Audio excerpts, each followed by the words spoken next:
Sebelum saya memulai, saya memperkenalkan diri saya dulu. Nama saya Ivan Kristianto. Saya Todi Adiatmo. Sering dikenal aktif di WordPress community di Indonesia.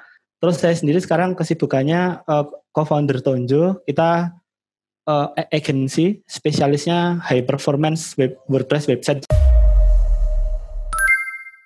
Ucapin terima kasih banyak buat yang udah hadir di Exabyte Digital Only. Biasanya online, cuma Exabyte Digital Day itu biasanya offline, udah diselenggarain dari tahun 2017 dan ini kita udah ngundang ke berapa kalinya ya Mas Ivan ya? udah lebih dari nggak tahu 2 kali kayaknya.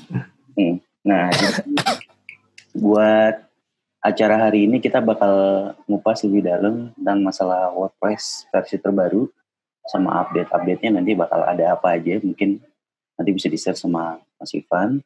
Dan terus ada juga Mas Todi dari Tonjo Studio. Ini yang udah malang melintang lah pokoknya di dunia WooCommerce nih. Sebelum kita jauh ke materi nanti ya, kita bakalan dengerin dulu sambutan dari Country Manager Exabyte Indonesia. Untuk waktu dan tempatnya saya persilakan. Halo, Assalamualaikum warahmatullahi wabarakatuh. Selamat pagi semuanya. Terima kasih atas kehadirannya di event online ini ya. Pertama mungkin saya ucapin terima kasih dulu kepada tim yang sudah mempersiapkan segala sesuatunya dengan baik.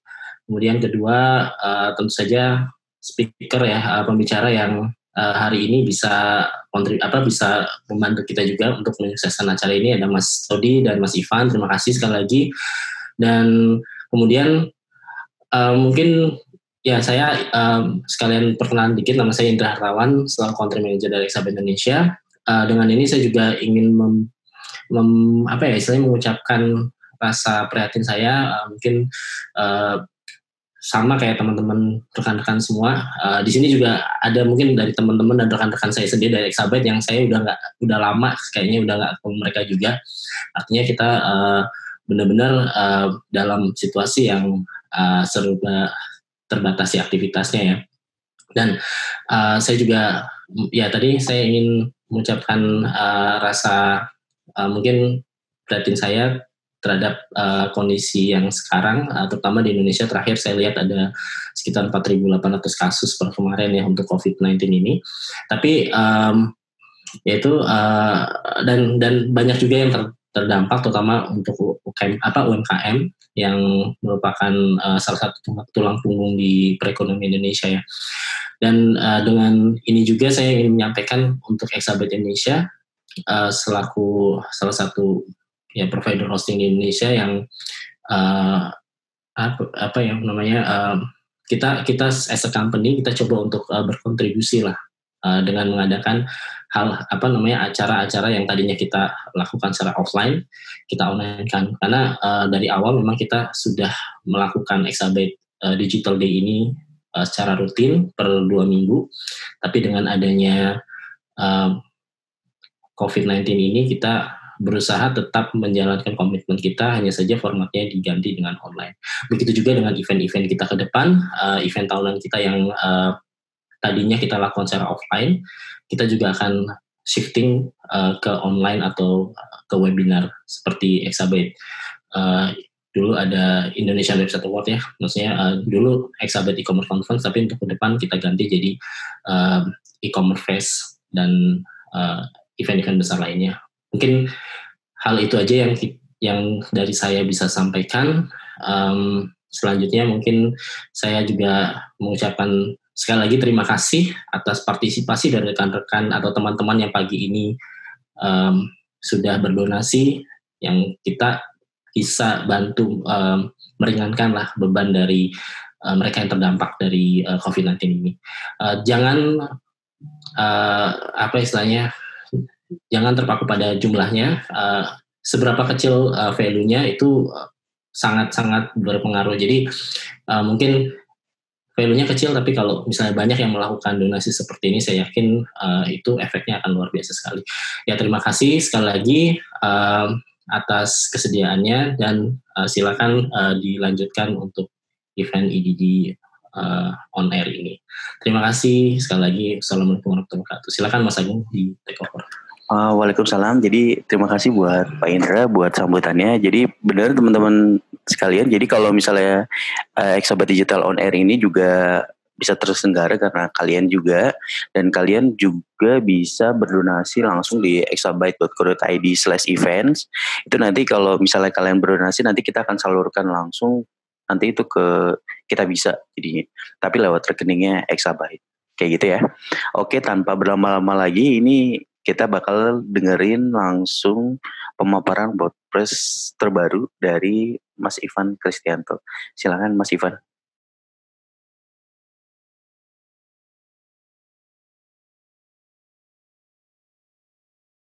Bisa lihat screen saya? Bisa ya? Okay. Ya, bisa. Silakan Mas Ivan. Oke, terima kasih semuanya. Selamat pagi.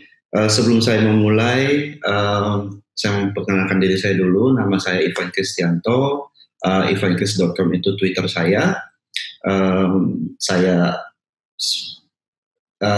sering dikenal aktif di WordPress community di Indonesia, dan juga pernah beberapa kali mengadakan event dengan Exabytes, dan juga pernah mengadakan leading organizer untuk WordCamp Jakarta, dan pernah jadi organizer di WordCamp Denpasar dan WordCamp Ubud lalu.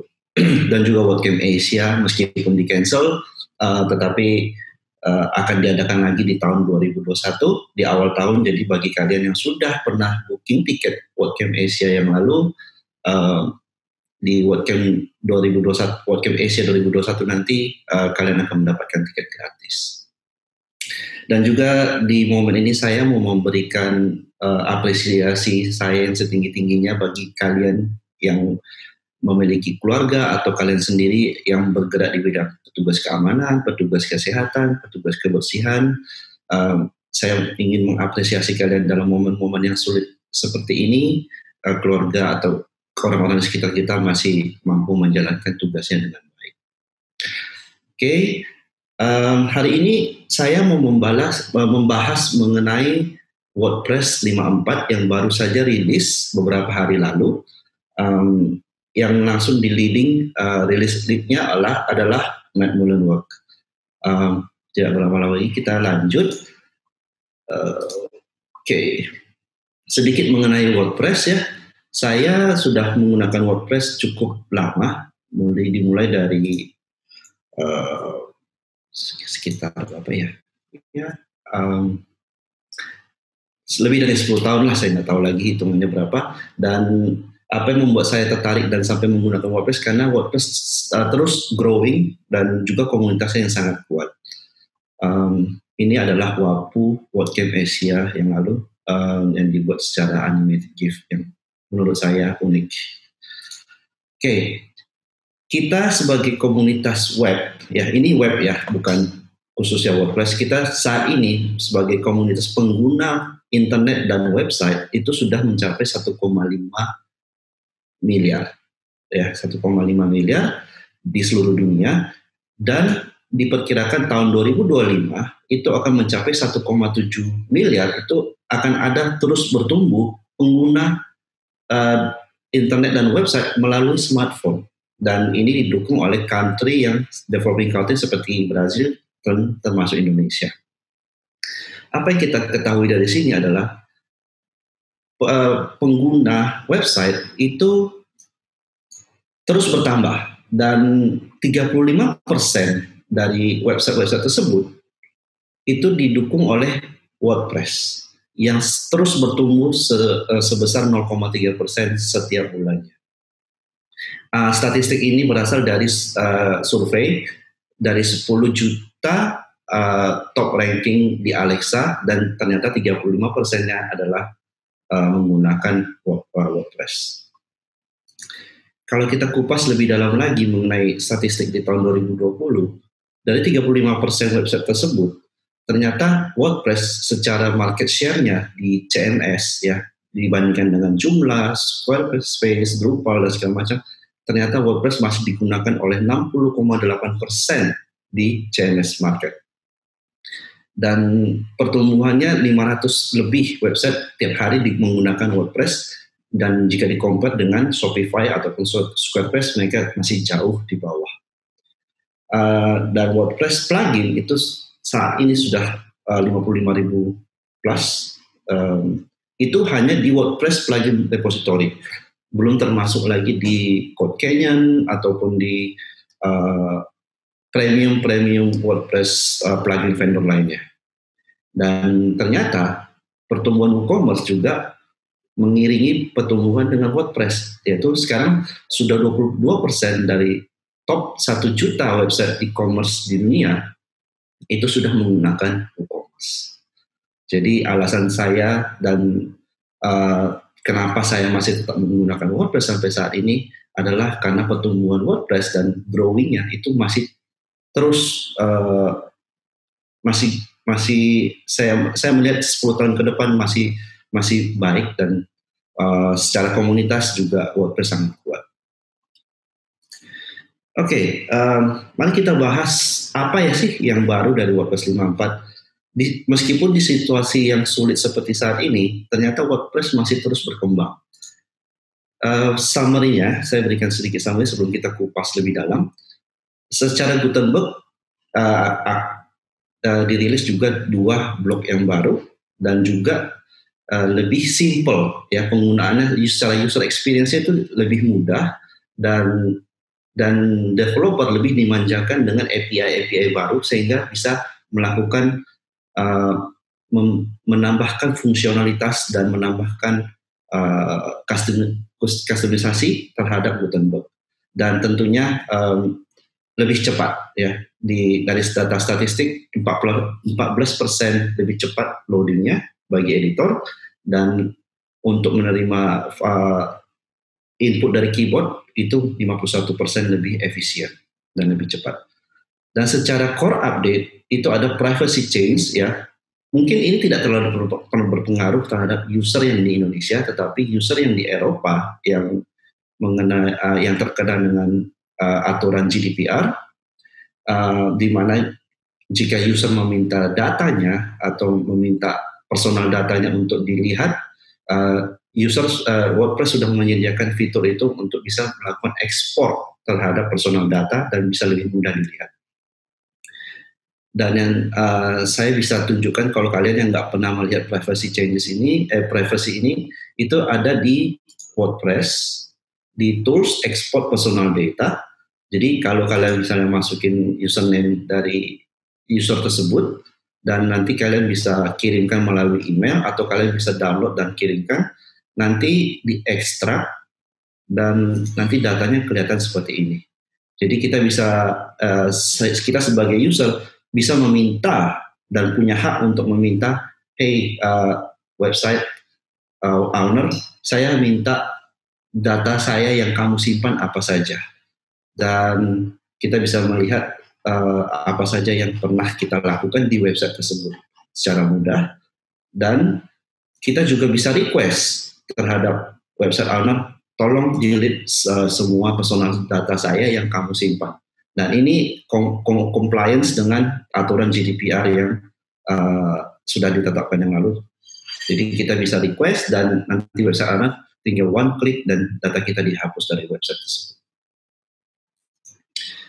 Dan yang terakhir, custom field untuk menu items native. Ini akan saya kupas lebih dalam lagi karena ini berhubungan developer, dan ini adalah fitur yang saya sudah tunggu-tunggu selama 4 tahun.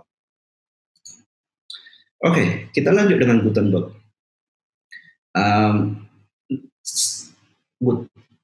Bagi yang belum tahu Gutenberg adalah blok editor yang baru yang digunakan oleh WordPress, yang semuanya yang konsepnya adalah blocks. Jadi setiap satu baris itu adalah blok, dan kita bisa melakukan kustomisasi terhadap kita bisa menambahkan blok yang sudah disediakan oleh core maupun plugin-plugin lain.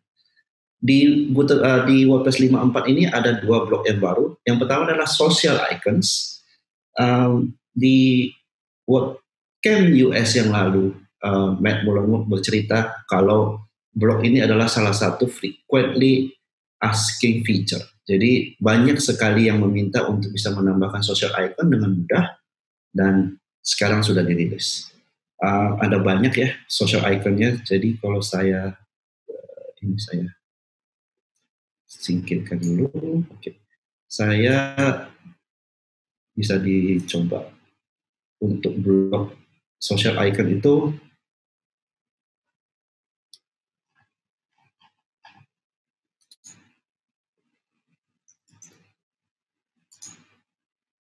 Jadi bisa bermacam-macam ya, bisa ditambahkan. Tinggal dipilih, dan kita sebagai developer juga bisa menambahkan social iconnya. Kemudian untuk button, salah satu fitur dari website ya, dari sebuah landing page itu bisa meningkatkan click through rate atau jumlah klik yang dilakukan oleh user itu dengan adanya button call to action yang eye catching ya. Dengan Gutenberg block button ini kita bisa menambahkan button dengan mudah. Seperti ini, saya cukup tambahkan button, dan saya bisa melakukan memberikan warna yang solid ataupun warna yang gradient. Ini adalah fitur baru di WordPress 5.4. Cukup interaktif. Oke. Kemudian ini tadi yang saya katakan mengenai warna yang gradient. Terus ada welcome guide ya bagi user yang belum pernah menyentuh blog editor. Saat mereka baru pertama kali install WordPress, maka mereka akan diberikan welcome guide. Ini sangat membantu kami sebagai developer ya, atau kita sebagai developer yang ingin memberikan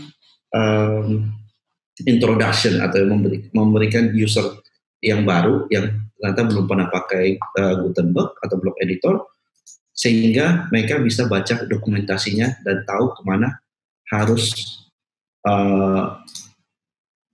menanyakan atau meminta support. Jadi ada detail guide-nya diberikan dan dokumentasinya sudah cukup lengkap. Itu terus kemudian bagi user yang pertama kali install WordPress juga, mode full screen itu sudah menjadi default. Kalau saya mode full screen itu seperti ini ya, jadi tidak ada lagi sidebar di samping kanan. Tetapi kalau kalian tidak suka dengan full screen, kalian bisa disable-nya melalui dari icon titik 3 ini dan bisa memunculkan kembali sidebar yang biasa kalian lihat.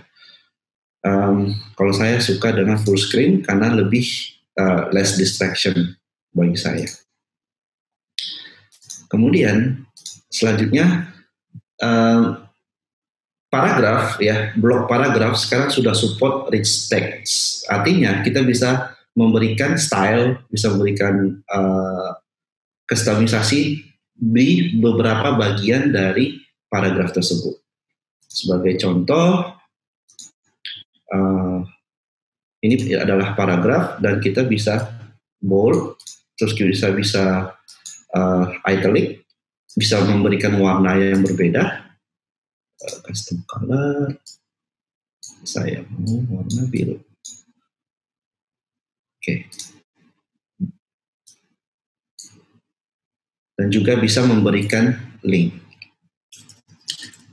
Sebelumnya di Gutenberg atau di WordPress sebelumnya hal ini belum bisa dilakukan. Jadi sekarang sudah bisa, which is a good improvement bagi saya. Terus additional color untuk blok-blok tertentu ya. Kalau misalnya ini adalah blok hero, itu bisa memberikan background. Ini cocok untuk misalnya sebuah biasanya di Halo, maaf, saya Halo. Ya sudah bisa dengar saya lagi? iya. Ya, maaf, akhirnya saya ganti koneksi dulu. Ternyata salah satu koneksi saya putus. Oke, Mas. Siap. Oke, maaf ya teman-teman.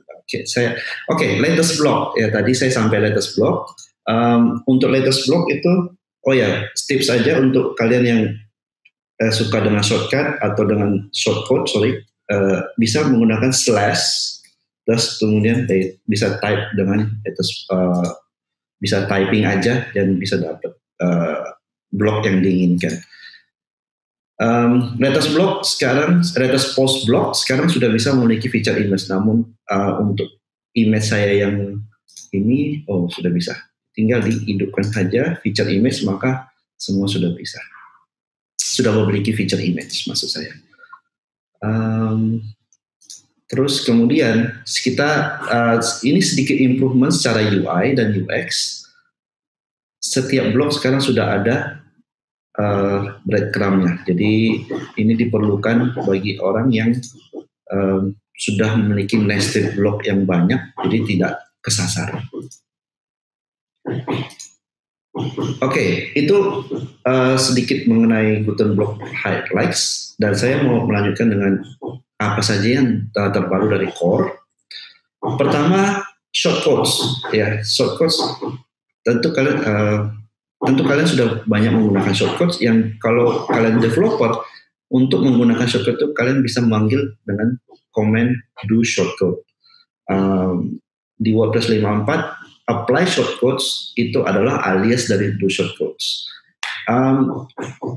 WordPress tidak ada rencana untuk deprecate do shortcut karena dilihat secara history, do shortcut itu paling banyak digunakan oleh themes developer ataupun plugin developer, dan banyak website yang menggunakan do shortcut.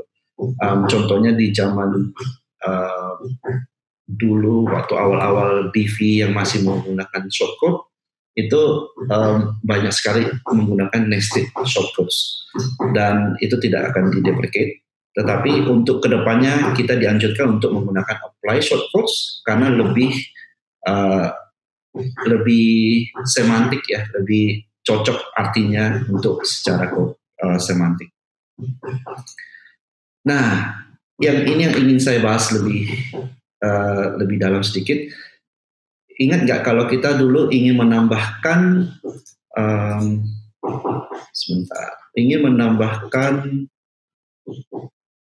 custom field di menu.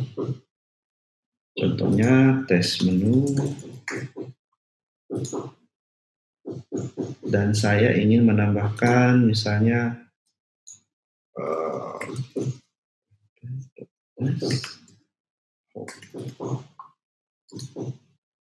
saya ingin menambahkan di sini adanya apa aja. Oke, link target. Oke, yang tersedia cuman ada title, open in link into CSS class, description, dan sebagainya macamnya. Tetapi bagaimana jika ingin saya menambahkan social icon misalnya? Saya ingin, home ini saya ingin ada gambar rumah ya, social icon. Dan kita bisa tentu menggunakan CSS, tetapi itu kan kita tidak bisa mengatakan kepada user kita, tambahin aja home icon gitu. Itu akan mempersulit mereka. Ya. Tetapi kita ingin menambahkan sebuah drop down di sini yang menunjukkan kalau menu item itu adalah memiliki home icon. Oke, maaf ya teman-teman, rumah saya lagi direnovasi, jadi ada bunyi berisik sedikit. Nah, dulu untuk menambahkan home icon di sini, di menu ini, itu ceritanya panjang. Kita harus mengubah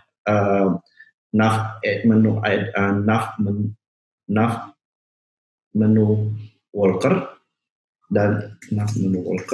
dan itu kita seperti melakukan overriding terhadap worker nav menu edit, melakukan overriding terhadap kelas dari WordPress core, dan kita extend dan kita menambahkan drop down yang kita inginkan.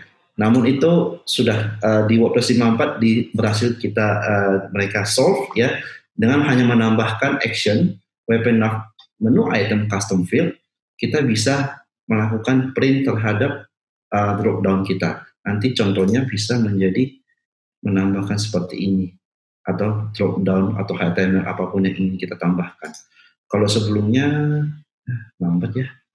Anyway, sebelumnya itu akan panjang dan code-nya sangat kompleks.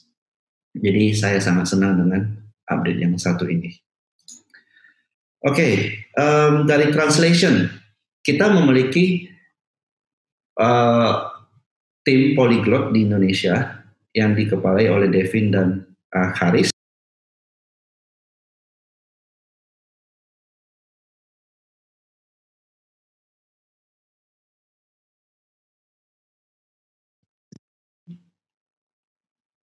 Saya putus lagi ya?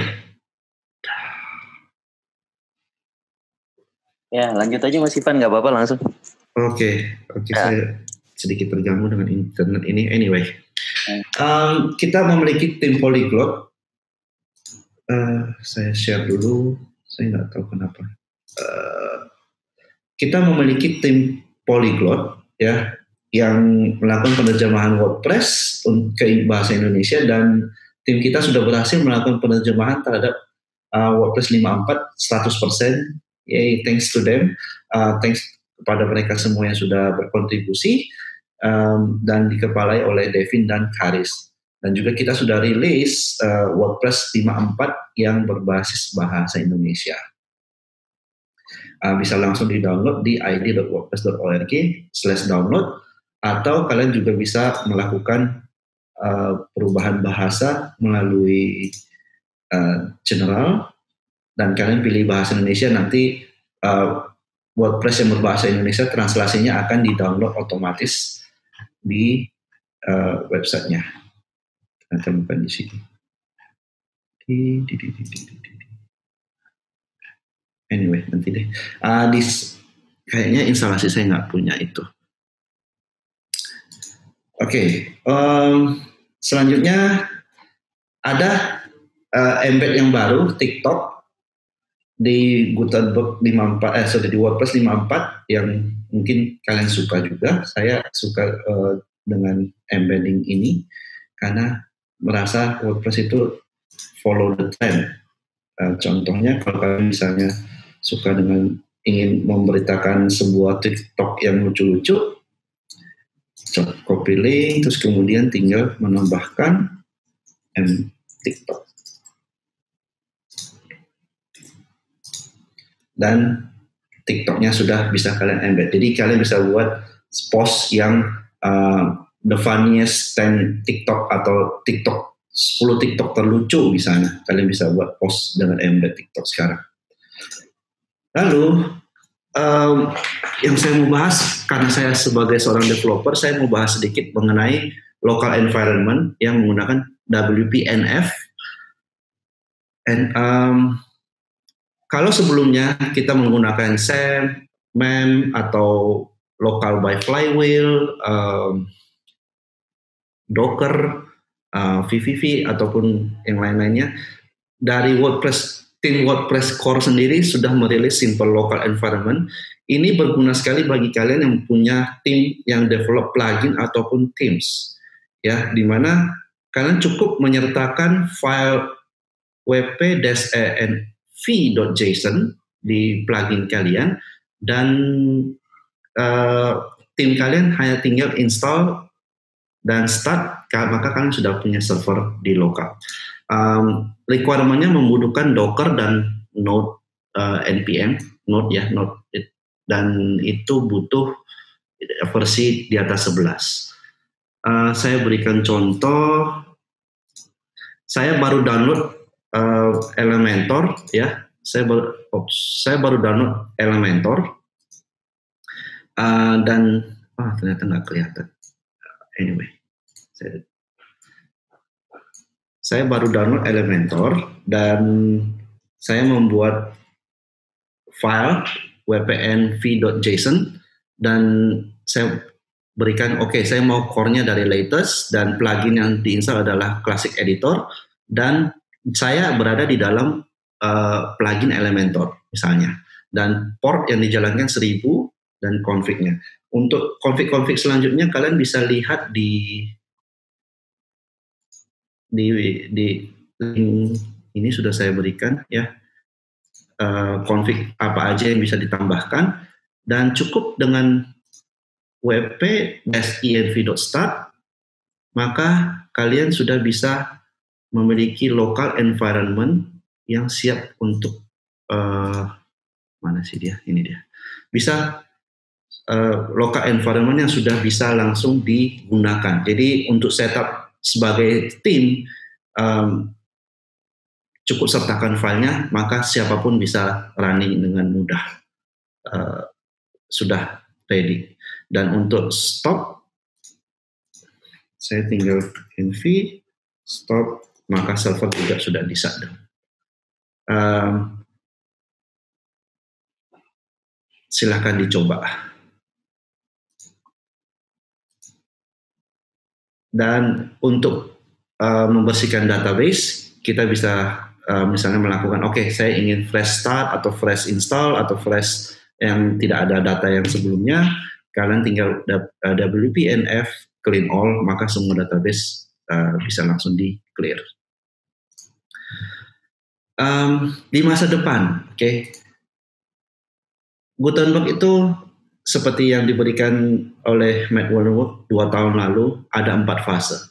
Yang fase pertama sudah selesai, fase kedua menurut saya sudah hampir selesai, ya 90% sudah selesai, dan selanjutnya masih ada fase ketiga dan fase keempat, yaitu collaborations dan multilingual. Itu yang saya tunggu-tunggu juga. Selanjutnya yang belum rilis ya, saya kurang tahu, mungkin 55 atau 56, itu untuk navigations juga akan menggunakan Gutenberg, nanti kira-kira bentuknya seperti ini, dari yang old seperti ini dan yang baru menjadi seperti ini, jadi what you see is what you get. Terus kemudian ada Gutenberg block directory. Pikirkan block directory ini adalah sebagai plugin directory, tetapi kalian bisa install Gutenberg block dari block directory dan semuanya, dan kalian bisa mendapatkan block yang baru tersebut tanpa perlu install plugin, ya. Jadi otomatis ditambahkan ke library Gutenberg-nya. Ini menurut saya peluang bisnis yang baru, yang kalian misalnya sekarang developer teams atau developer plugin, mungkin kalian nanti bisa jadi developer blog. Collaboration editing. Ini bayangkan seperti Google Docs, ya. Teman-teman kalian bisa melakukan editing terhadap Google Docs yang sama, dokumen yang sama. Suatu saat nanti kita juga memiliki collaboration editing, di mana kita dan penulis lain bisa saling bekerja sama untuk menulis sebuah artikel. Ini akan menghemat waktu. Sebagai contohnya, seorang writer dan seorang editor. Jadi writernya selesai menulis, editornya langsung melakukan koreksi, sehingga kecepatan untuk rilis artikel akan lebih cepat tentunya. Bagi kalian yang suka adventure atau developer yang suka coba-coba, Gatsby.js juga sudah melakukan support terhadap WordPress dengan kalian bisa coba langsung dari gatsby.js.org, di mana Gatsby ini menggunakan endpoint REST endpoint ataupun bisa menggunakan GraphQL endpoint. Jadi kalian bisa langsung cek, dan ternyata website yang menggunakan Gatsby dengan WordPress sangat cepat. Summary, ya. Saat ini WordPress statistik itu sudah menggunakan 72% user sudah menggunakan WordPress 5 ke atas. Artinya user sudah mulai mengadopsi penggunaan Gutenberg. Itu juga bisa saya berikan statistik dari penggunaan Classic Editor, itu trennya sudah menurun, ya. Bisa dilihat dari garis kuning, itu trending menggunakan Classic Editor sudah menurun. Jadi more and more user sudah menggunakan block editor di website mereka. apakah kita suka, karena setahu saya ada dua kubu, ada yang suka dengan Gutenberg, ada yang tidak suka dengan Gutenberg. Suka atau tidak suka, Gutenberg akan terus growing, ya. Dan jika kalian sebelumnya tidak suka karena alasan tertentu, saya merekomendasikan untuk mencoba lagi, ya, setelah beberapa rilis kemudian 6 bulan kemudian, coba lagi apakah masih tidak suka atau kalian ternyata sudah suka dengan Gutenberg. Dan perkembangan WordPress menurut saya dalam 2-3 tahun mendatang masih berfokus terhadap Gutenberg dan block directory dan environment-nya. Dan perlu kalian ketahui, kalau Gutenberg itu adalah hanya sebuah JavaScript library, ya, editornya, yang bisa digunakan oleh CMS lain. Jadi kalau kalian bisa nanti pergi ke Gutenberg.js, ya, di GitHub. Jika kalian ingin memasang Gutenberg editor atau block editor di CMS custom atau di website yang kalian buat secara PHP ataupun secara JavaScript, tetapi ingin menggunakan block directory, kalian bisa. Dan imagine juga kalau kalian misalnya seperti tadi yang saya katakan, peluang bisnis sebagai blog developer, kalau kalian rilis sebuah blog, itu akan bisa digunakan di CMS lain. Itu adalah peluangnya ke depannya. Jadi kalau kalian seorang Themes developer yang saya tidak suka dengan Gutenberg karena alasan A, B, dan C, saya bisa memberikan tips kalau kalian juga harus evolve dengan core evolution. Itu saja dari saya. I make WordPress, ask me how. Thank you dan selamat pagi menjelang siang. Oke Mas Ivan, thank you banget nih, penjelasannya banyak banget. Saya juga jadi semangat ngeblog lagi nih Mas, ada fitur TikTok sih terutama nih kalau saya. Oke Mas, ini kita langsung jawabin, udah ada 3 pertanyaan. Sebelum 3 pertanyaan ini saya mau tanya dulu nih Mas. Saya mau nanya pertama pokoknya. Mas, itu browsernya pakai Opera emang udah favoritnya atau hanya untuk pas ini aja? Oh, saya kerja dan sehari-hari selalu pakai Opera. Ada alasan tersendiri nggak tuh Mas kenapa? Sorry nih OOT. Terus saya perhatikan. Alasannya pertama dia basisnya Chromium based, jadi secara engine-nya tetap menggunakan Blink seperti Chrome, ya. Jadi apa yang ada di Chrome ada di Opera, tetapi Opera memberikan add-on value yang saya suka. Pertama, dia bisa ada VPN, ya, ada automatic VPN-nya. Terus kemudian dia bisa ada RSS feed-nya. Terus kemudian dia bisa kalau di Chrome DNS over HTTPS-nya masih masih eksperimental. Kalau di Opera sudah ada, jadi bisa DNS over HTTPS. Lalu dia ada fitur kalau misalnya saya tanpa di power source-nya bukan dari adapter atau dari baterai, dia bisa ada mode hematnya. Save mode, ya, save battery mode. Oke, kayak dark mode gitu ya? Bukan. Jadi kayak semua image itu tidak di-download. Oke. Jadi bisa hemat baterai seperti itu. Siap. Ya banyak sih. Oke Mas, menarik. Saya juga bakal coba nih Opera. Nah ini Mas, ada pertanyaan pertama nih dari Mas Panji ini. Nah kalau kita mengakses WordPress seperti edit data dengan menggunakan smartphone, ini pengaruh nggak Mas ke keamanan data? Jadi kita kalau mau mengakses WordPress melalui smartphone gitu, kita melakukan editing atau apa gitu?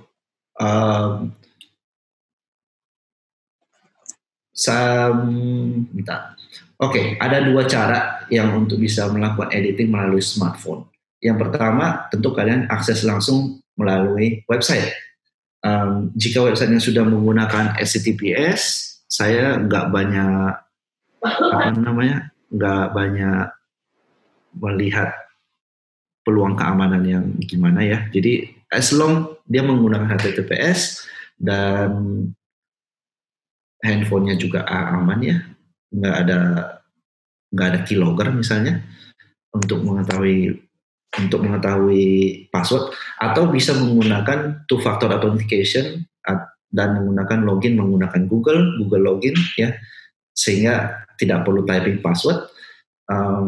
Itu bisa jauh lebih aman. Satu lagi, ada aplikasi WordPress ya, aplikasi WordPress di Play Store. Jika website kalian, blog kalian itu menggunakan Jetpack dan sudah menyambungnya ke wordpress.com, nanti saya tunjukin aja deh. Nanti kalian bisa melakukan editing terhadap Gutenberg blog-nya. Ini tampilan WordPress di Android.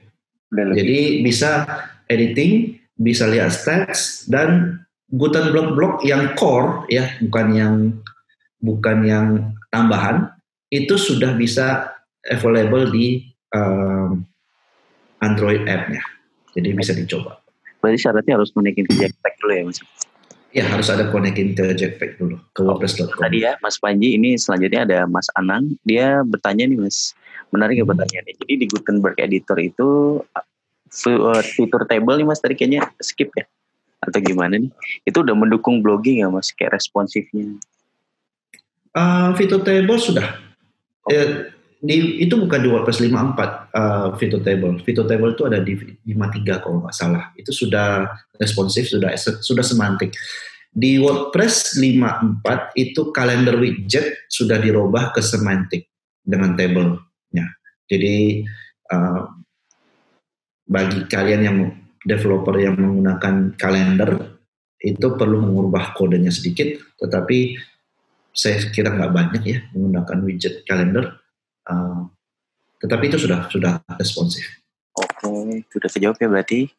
Nah, ini kalau buat pertanyaan dagang online nanti saya skip aja, nanti ini buat Mas Todi aja yang jawab nih, yang WordPress untuk perdagangan online. Ini saya lanjut ke pertanyaannya Mas Afrizal soal Docker container nih Mas. Ya, harus versi berapa? Jadi bisa dipakai atau sudah kompatibel sama WP di versi berapa nih Mas? Saya menurut saya kan Docker container, kebetulan saya pakai Mac, jadi Docker containernya berapa ya ini ya? Saya pakai Docker desktopnya si Mac, jadi tidak terlalu khawatir dengan itu. Saya pakai Docker Engine-nya yang versi 19, tetapi menurut saya nggak terlalu pengaruh ya dengan Docker container yang bukan kontainer sih, Docker Engine yang versi berapa. Menurut saya pakai aja yang the latest, itu pasti sudah kompatibel. Yang kemarin saya sempat ada error itu karena saya menggunakan Node version, itu versi 10, ternyata tidak bisa. Dia harus di-upgrade ke nodes di atas Node 11, dan karena yang LTS adalah sekarang adalah Node 12, jadi saya langsung upgrade ke Node 12 dan lancar aja untuk WP-ENV-nya. Oke. Terima kasih Mas buat jawabannya. Ini ada selanjutnya lagi. Buat update security nih di Core WP untuk folder RCA ini, saya juga kurang paham nih Mas. So far untuk tim security akan tetap terus bekerja dan ada di HackerRank, kalau masalah saya HackerRank atau Hacker. Intinya untuk melaporkan security itu bisa melalui tim security di Hacker. Something saya lupa. HackerRank security WordPress. Itu sebuah security akan di review dan diperbaiki secepatnya, dan jika ada security release itu WordPress kita juga ada automatic update untuk security release. Jadi saya kira sampai saat ini Core WP untuk semua yang sudah di-expose atau sudah diberikan di RCE itu sudah diperbaiki untuk di core-nya. Yang belum dirilis berarti masih in progress atau tidak dirilis. Oke, mudah-mudahan terjawab.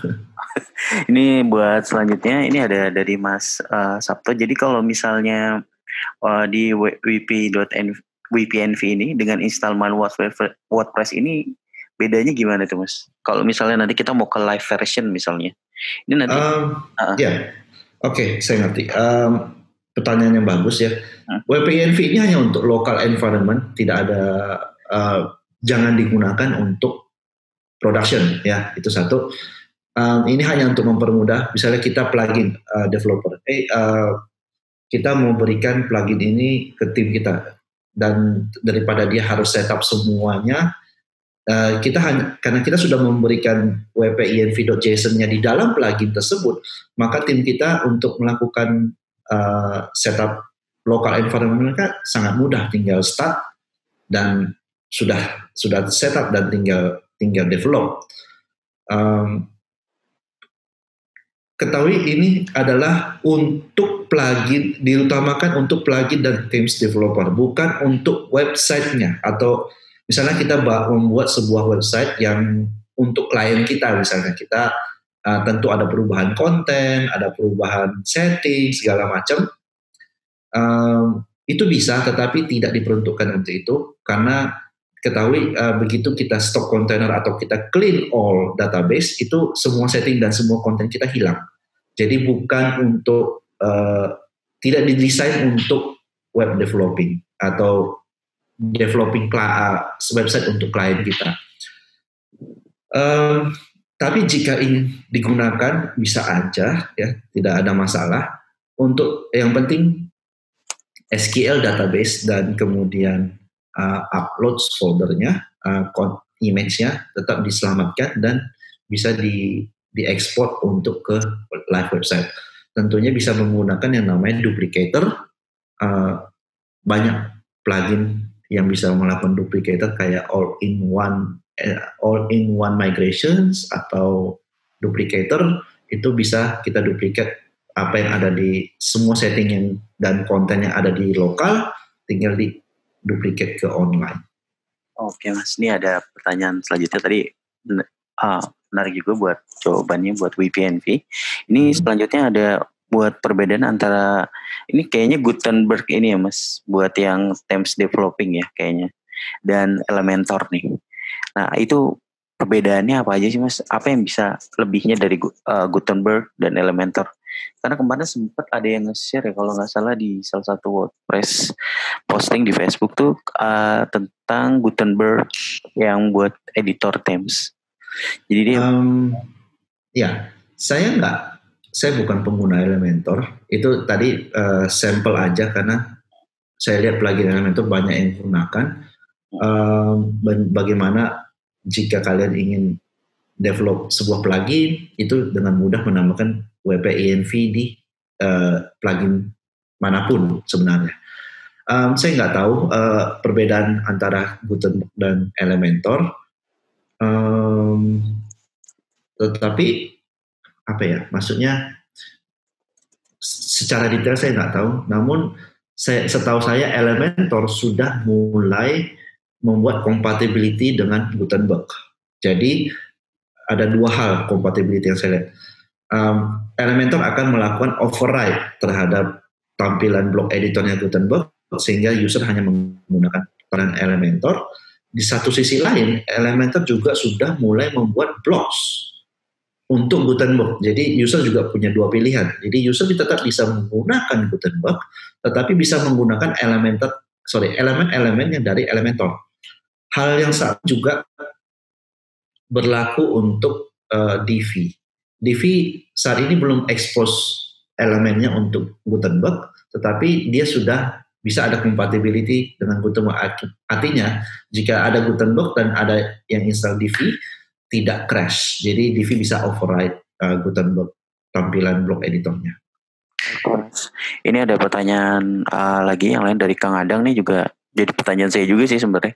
Ini yang XML RPC ini kadang-kadang kalau misalnya kita pasang plugin buat security, ini selalu minta untuk di disable nih Mas. Nanti untuk update ke depannya WordPress itu akan ada nggak? Ini akan di drop untuk supportnya atau enggak buat XML? Setahu saya belum Ada, setahu saya. Mungkin saya salah. Kalau ingin lihat-lihat itu bisa nanti lihat di tiket core WordPress-nya, mungkin ada yang minta kali ya. Setahu saya belum XML RPC. Karena menurut saya masih ada yang menggunakan loh yang XML RPC ini di beberapa website lain. Untuk di drop saya kurang tahu. Tetapi jika memang nggak digunakan, silakan di disable, tidak ada masalah. Oke, Mas. Sudah jawab. Sama ini ada satu pertanyaan terakhir, Mas, yang sharing tentang gimana tips untuk mempercepat website nih, Mas, dan plugin apa aja kira-kira yang harus dipasang untuk setup di awal. Itu yang mana sih? Yang si Yuda ya? Yuda sudah. Oke, saya jawab dulu. Kriteria cepat itu website bisa di-load di bawah 5 detik di network 4G. Full load ya. Jadi website sudah bisa dilihat full loadnya itu di bawah 5 detik. Dan first contentful pane artinya di mana website bisa menampilkan konten yang above the fold ya, itu dalam waktu kurang dari 3 detik. Itu kriteria cepat menurut saya. Dan untuk mempercepat loading WordPress itu akan ada topiknya sendiri karena sangat panjang. Ada 2 jenis yang menurut saya yang berbeda. Pertama, apakah websitenya static? Artinya publishing site seperti news site itu berbeda dengan optimasinya dengan shopping cart ataupun LMS ya, learning management system, di mana usernya dibutuhkan untuk login. Jadi ada 2 cara untuk melakukan optimasi. Yang pertama itu lebih mudah daripada yang kedua. Yang pertama ini publishing site tentu andalannya adalah mempercepat database, mengefisiensikan query ke database, kemudian dan menggunakan page cache ya, artinya setelah website sudah load, setelah website load pertama kali itu akan di cache di web server, either itu di Nginx ataupun di Redis. Yang penting HTML-nya sudah di cache, jadi saat visit yang kedua tidak perlu melakukan query ke database lagi. Itu untuk mempercepat dari sisi server. Mempercepat dari sisi front end tentunya semakin sedikit JavaScript, semakin sedikit image, itu membuat website kita jauh lebih cepat. Dan kabar terbaik adalah di WordPress 5.5 nanti itu image lazy loading ya, native lazy loading itu sudah disupport di WordPress core. Jadi saat ini hanya menggunakan plugin untuk bisa support image native lazy loading. Itu untuk sisi publishing site atau website statis ya, hanya bisa dibaca. Untuk yang website yang menggunakan login user ini lebih cenderung lebih susah ya, karena usernya login, maka kita tidak bisa cache everything. Jadi tidak bisa cache halaman my account atau shopping cart, halaman checkout itu tidak bisa di cache sehingga akan ada query ke database. Nah, kita untuk melakukan yang namanya performance optimization, tentu kita harus lihat lagi query mana yang berat, database ya perlu diindeks, terus kemudian biasanya banyak yang plugin yang menggunakan transient atau transient API yang akan melakukan penyimpanan ke table WP options. Nah, ini akan menyebabkan bottleneck di MySQL query. Anyway, untuk performance yang kedua ini itu akan butuh another sesi ya, karena penjelasannya sangat panjang. Mungkin kita bisa lakukan di lain waktu. Oke. Tapi kalau kalian punya masalah terhadap itu atau punya isu, bisa saja langsung hubungi saya di chat.wp-id.org di slide-nya kita, Saya mostly online di sana dan kita bisa berbincang-bincang. Oke nih Mas, nih untuk menutup sesi kita ini di yang pertama, mau sedikit quote aja nih Mas buat WordPress 5.4 nih Mas, buat summarize semuanya. Jadi apa yang mesti kita dapat di WordPress 5.4 ini, apa aja yang bisa kita coba Mas? WordPress 5.4 menurut saya meskipun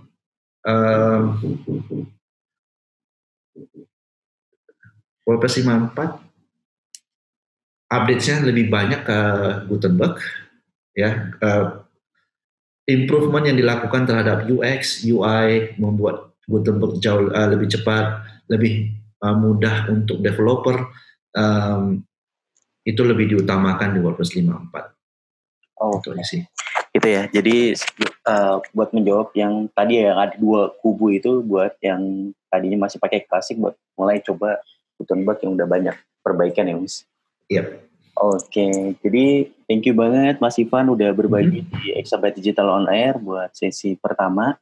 Saya ucapkan terima kasih udah sharing di sini sekali lagi. Oke Mas. Siap, terima kasih. Ya.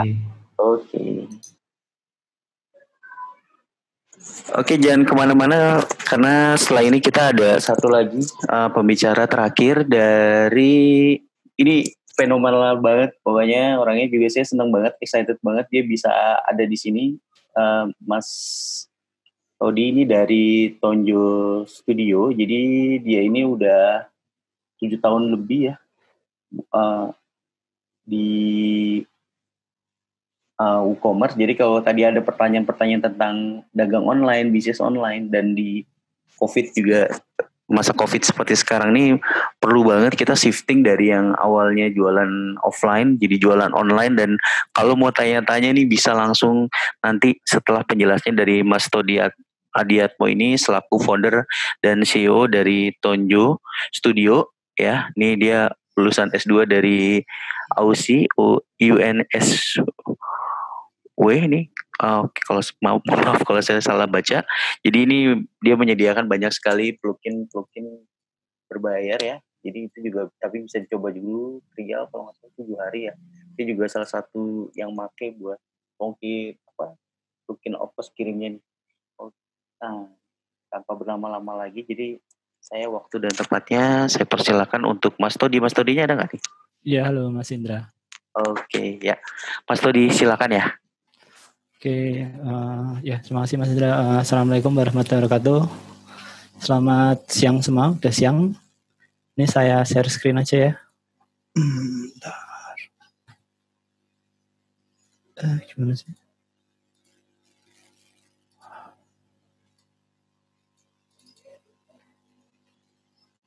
Oke.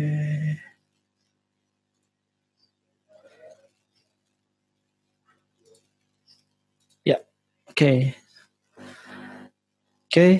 Pertama-tama terima kasih untuk tim Exabyte dan Mas Indra yang udah menyiapkan acaranya. Terus buat teman-teman juga yang udah join ya, terima kasih.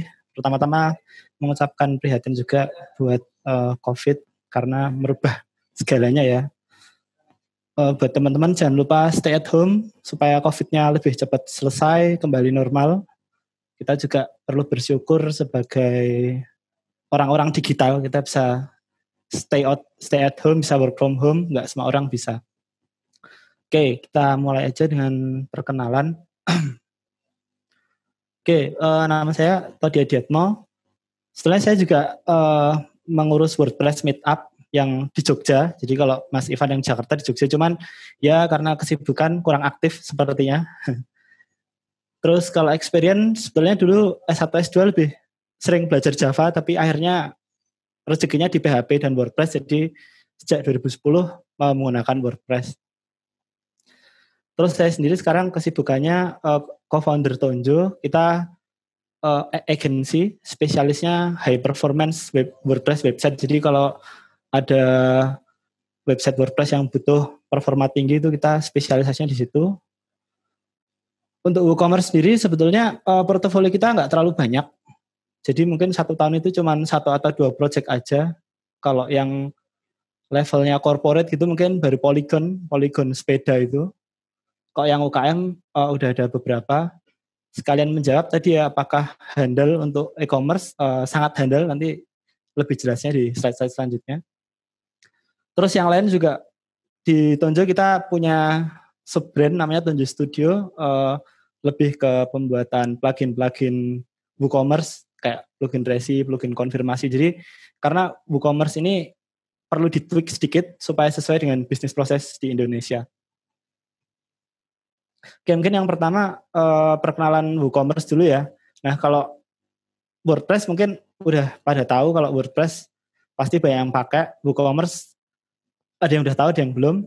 Jadi kalau WooCommerce itu sebenarnya adalah salah satu solusi e-commerce yang berbasis berbasis WordPress. Jadi sebetulnya solusi e-commerce di WordPress ada banyak kayak EDD, isi detail download, cuman yang populer itu WooCommerce. Nah, dia berbasis 100% GPL juga seperti WordPress. Terus umurnya juga udah tua, udah 10 tahun. Dan sudah diupdate sampai versi 4.0. Jadi ini sangat reliable ya. Jadi kalau di WordPress diupdate terus, sama di WooCommerce juga diupdate terus. Cuman untuk mengupdate WooCommerce dan WordPress ada perbedaan, nanti akan kita bahas. Terus kabar baiknya tuh WooCommerce diakuisisi Automattic. Ya, jadi sekarang dia udah part of Automattic. Jadi di sini sebenarnya kita harus senang sih, karena dengan diakuisisi Automattic itu berarti masa depannya lebih terjamin lagi, karena kan Automattic udah gede ya, punya berbagai macam, selain WordPress ya punya berbagai macam lini bisnis lain.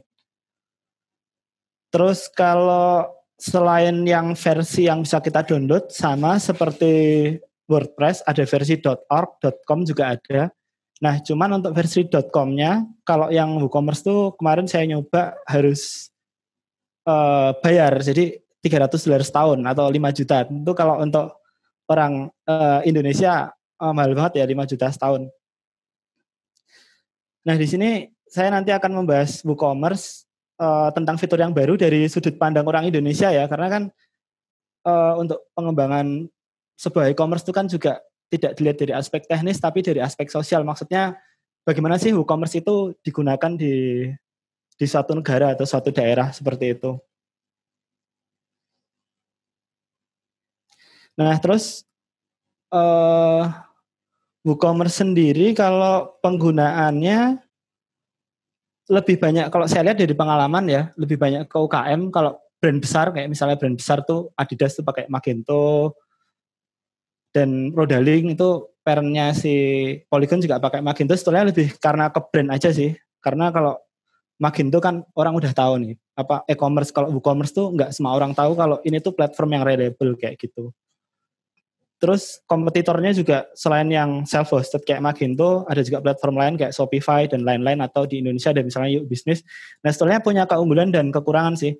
Kalau di WooCommerce ini, kalau menurut saya dari sudut pandang owner perlu mempersiapkan orang yang bisa menghandle sedikit sisi teknis, karena teknisnya tuh agak sedikit lebih ribet daripada WordPress. Kalau WordPress kan misalnya kita langganan di hosting, kemudian kita beli paket hosting misalnya yang di Exabyte atau apa, kan itu WordPress-nya kadang-kadang udah di setup sedemikian rupa ya, jadi dia auto update, terus di backup dan segala macam. Nah, kalau WooCommerce nih sepertinya belum ada yang seperti itu sampai segampang itu seperti itu.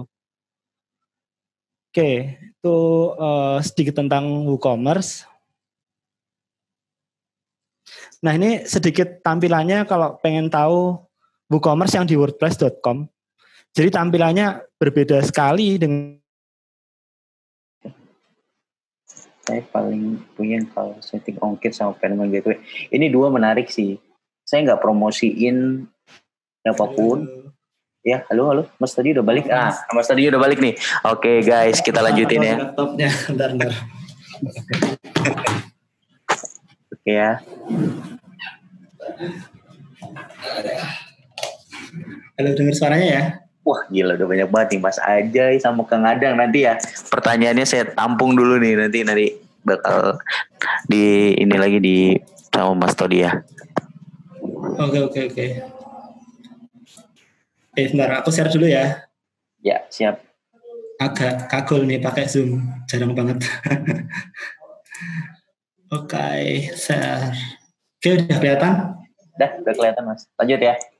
Oke, tadi sampai WordPress.com ya. Jadi tampilannya beda. Jadi kalau di WordPress.com itu ada project namanya Calypso, kalau nggak salah. Jadi dia tampilannya itu full pakai JS. Jadi memang lebih responsif gitulah. Nah, jadi kalau menurut saya sih WooCommerce itu kalau untuk pemilik toko yang suka do it yourself semuanya, karena kalau dilihat dari aspek sosial kan kalau di barat sebetulnya karena jasa web developer itu sangat mahal, sejamnya berapa puluh dolar begitu. Jadi kalau bikin yang custom kan susah. Jadi kalau dia pakai Spotify kan udah enak tuh tinggal pakai. Nah, WooCommerce itu kalau yang online dia berusaha mengejar ke sana, jadi tampilannya lebih bagus. Nah, tapi kalau di Indonesia karena semuanya pengennya yang biar rendah, pakai yang .org pasti nggak pakai yang ini. Dan UI ini sebenarnya jadi faktor penting untuk user-user baru sih. Kalau usernya misalnya user lama atau developer, dia tentu nggak terlalu concern dengan UI ini. Jadi sebetulnya nanti untuk WooCommerce 4.0 pun ini lebih banyak lebih ke user interface-nya juga untuk onboarding. Kayak Gutenberg itu kan diperbaiki supaya pengeditannya lebih gampang. Nah, di WooCommerce juga kurang lebih kayak gitu nanti. Oke, ini tampilan produknya juga udah lebih rapi ya. Kalau kita ngelihat punyanya WooCommerce kan agak cluttered banget. Nah, ini memang udah dirancang spesifik untuk toko online. Oke, kurang lebihnya yang .com seperti itu. Oke, ini kenapa WooCommerce? Pertama, tidak ada biaya bulanan. Jadi ini penting karena kalau beberapa platform lain kayak misalnya ditarik biaya atau bahkan ada komisi, kalau di WooCommerce itu kalau kita install di server sendiri nggak ada komisi kecuali ke payment gateway ya. Terus sama seperti WordPress juga punya theme sama plugin yang lengkap. Jadi plugin sama theme ini ada yang bikinannya si WooCommerce sendiri, bisa juga cari di tempat lain kayak ThemeForest itu juga bisa. Terus order management sama reportnya juga udah rapi banget, terutama yang di 4.0 ini reportnya bagus banget. Nanti akan saya tunjukkan improvement yang luar biasa menurut saya. Nah, ini salah satu keunggulan tapi juga yang membuat WooCommerce agak susah setupnya itu karena WooCommerce itu bisa di setup untuk berbagai jenis toko. Jadi kalau misalnya platform lain itu mungkin spesifik menjual barang. Nah, kalau WooCommerce itu sebetulnya dia sangat dinamis. Bisa jual barang fisik, sistemnya bisa ada stok atau nggak pakai stok. Terus bisa juga misalnya sistemnya pre-order only, itu saya pernah kerjakan juga ada. Bisa juga jasa itu misalnya Anda punya e-book, dijual lewat situ bisa. Atau yang populer sebenarnya kalau di tempat di luar negeri itu subscribe. Jadi kita punya konten, berbayar tiap bulan, ada usernya subscribe kayak gitu. Terus ada juga add-on untuk bikin appointment, booking, sewa ruang dan. Halo, siap Mas. Sorry keputus wifi-nya. Ya, apa Mas? Lanjutkan. Oke. Terus habis itu fitur-fitur lain yang menarik itu bisa di custom. Kedengeran ya Mas ya?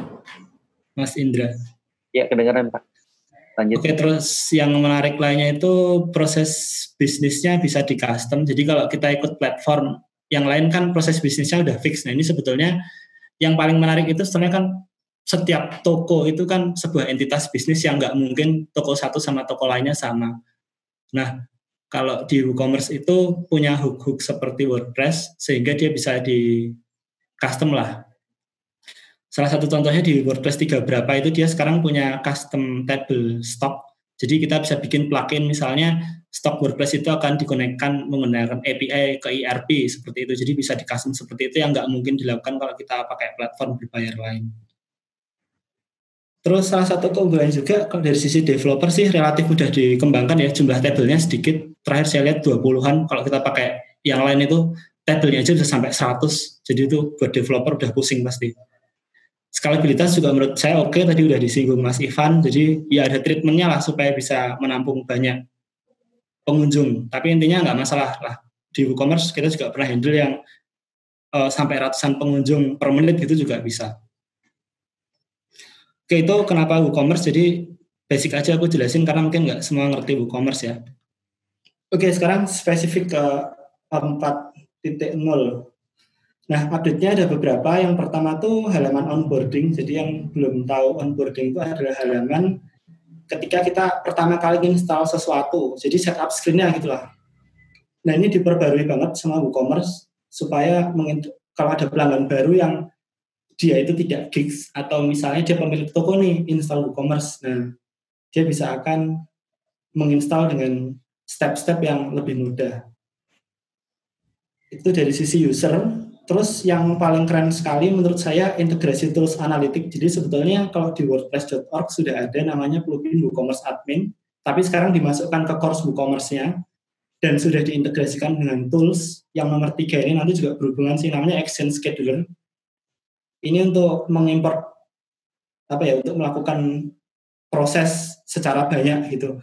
Jadi kalau di toko online itu kan yang diproses pasti banyak, misalnya order, kalau sehari ordernya 1000 kan banyak tuh hal-hal yang dilakukan kayak mengirim email, terus mengubah status transaksi. Nah, kalau tadinya WordPress itu job-job itu masih dilakukan di front end atau mengandalkan web background. Jadi ketika server kita di-hit, web background-nya akan jalan. Nah, di yang baru ini dia udah dibikin action scheduler, jadi berjalan di background. Jadi kalau ada yang tahu Laravel, seperti background kui, cuman prosesnya agak sedikit berbeda.